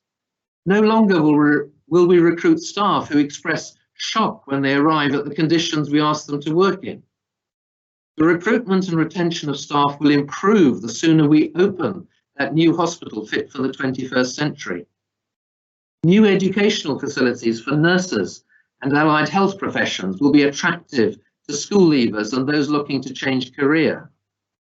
And islanders will be better served as a result. In his letter, the medical director warns us about the harm to our healthcare workers in terms of their morale and well-being by creating further uncertainty in relation to this project, particularly given their experiences of the last year due to the pandemic. Our staff have engaged with and supported the current project and are pleased we have decided on Overdale. But the medical director says he cannot see how we would be able to engage the clinical workforce yet again in the future if we do not continue to progress now. There is a telling conclusion to the letter from the medical director. He says, I believe it is only fair to my fellow healthcare workers that I highlight our concerns to you on their behalf and seek assurance that we will not be held to account for the harm that I have described above that will almost inevitably occur as a result of the continued use of a facility that is already well beyond its reasonable life. I've taken opinion from my deputy and associate medical directors, in addition to the most recent chair of the Medical Staff Committee, who have, as a group, endorsed my view. Sir, none of this is subjective opinion. It is evidenced by professional surveys and expert reports to ensure the safe operational running of the current hospital, as well as the replacement of clinical equipment. And on the back of all of that, the eye-watering detailed costings to maintain what we have, to keep to an adequate standard for delivering healthcare for islanders, and to ensure that we comply with all the necessary fire safety, health and safety, and building control standards. As a result of that analysis, the conclusion is that there is an effective tipping point around 2026, where the cost of keeping the hospital going escalates even more sharply. The cumulative cost of maintaining the current buildings up to that time is estimated to be £51.6 million. At that same time, the threat to service continuity, patient safety and patient experiences also increases significantly. Why on earth would we choose now to add millions each year to that cost, put patient outcomes at risk and demoralize our staff even further? We need to be rid of the millstone around our neck and move into a new hospital at Overdale in 2026. Other speakers have spoken powerfully about other consequences of delay that certainly arise if we adopt this amendment. They are significant, but I have concentrated on the impact of delay on delivering healthcare in our existing buildings. Delay means additional expense to the taxpayer, but even more worryingly for me, it means the risk of poorer health outcomes in deteriorating buildings and a dispirited staff who are required to work in substandard conditions without hope that things will improve because their state's members won't move along with the path that we have identified. An improved road to a hospital at Overdale will be safe, will be far more usable to people walking and cycling. We will create extra public space on the Bowls Club site by extinguishing the old road and turning it into additional parkland. We will celebrate the heritage of the area and properly mark the site where Major Pearson gathered the militia to defend the island. We could have a statue of the Major and some of the militia there with appropriate information to really bring the recognition the history of Westmount deserves. And then when we carry on up that road and arrive at an amazing, well-designed hospital facility fit for the 21st century, in which our valuable staff can properly harness the advances in medical science and technology and do what they want to do, which is to deliver the best care for islanders. Sir, I urge members to reject this amendment and adopt the proposition. It is surely the right and only thing we should do. Thank you, sir. Thank you very much. That's the adjournment, please, sir. The adjournment's been proposed. Is that seconded? Yes, sir. Thank you. I don't see any opposition to the adjournment, and therefore the Assembly will stand adjourned until 2:15 this afternoon.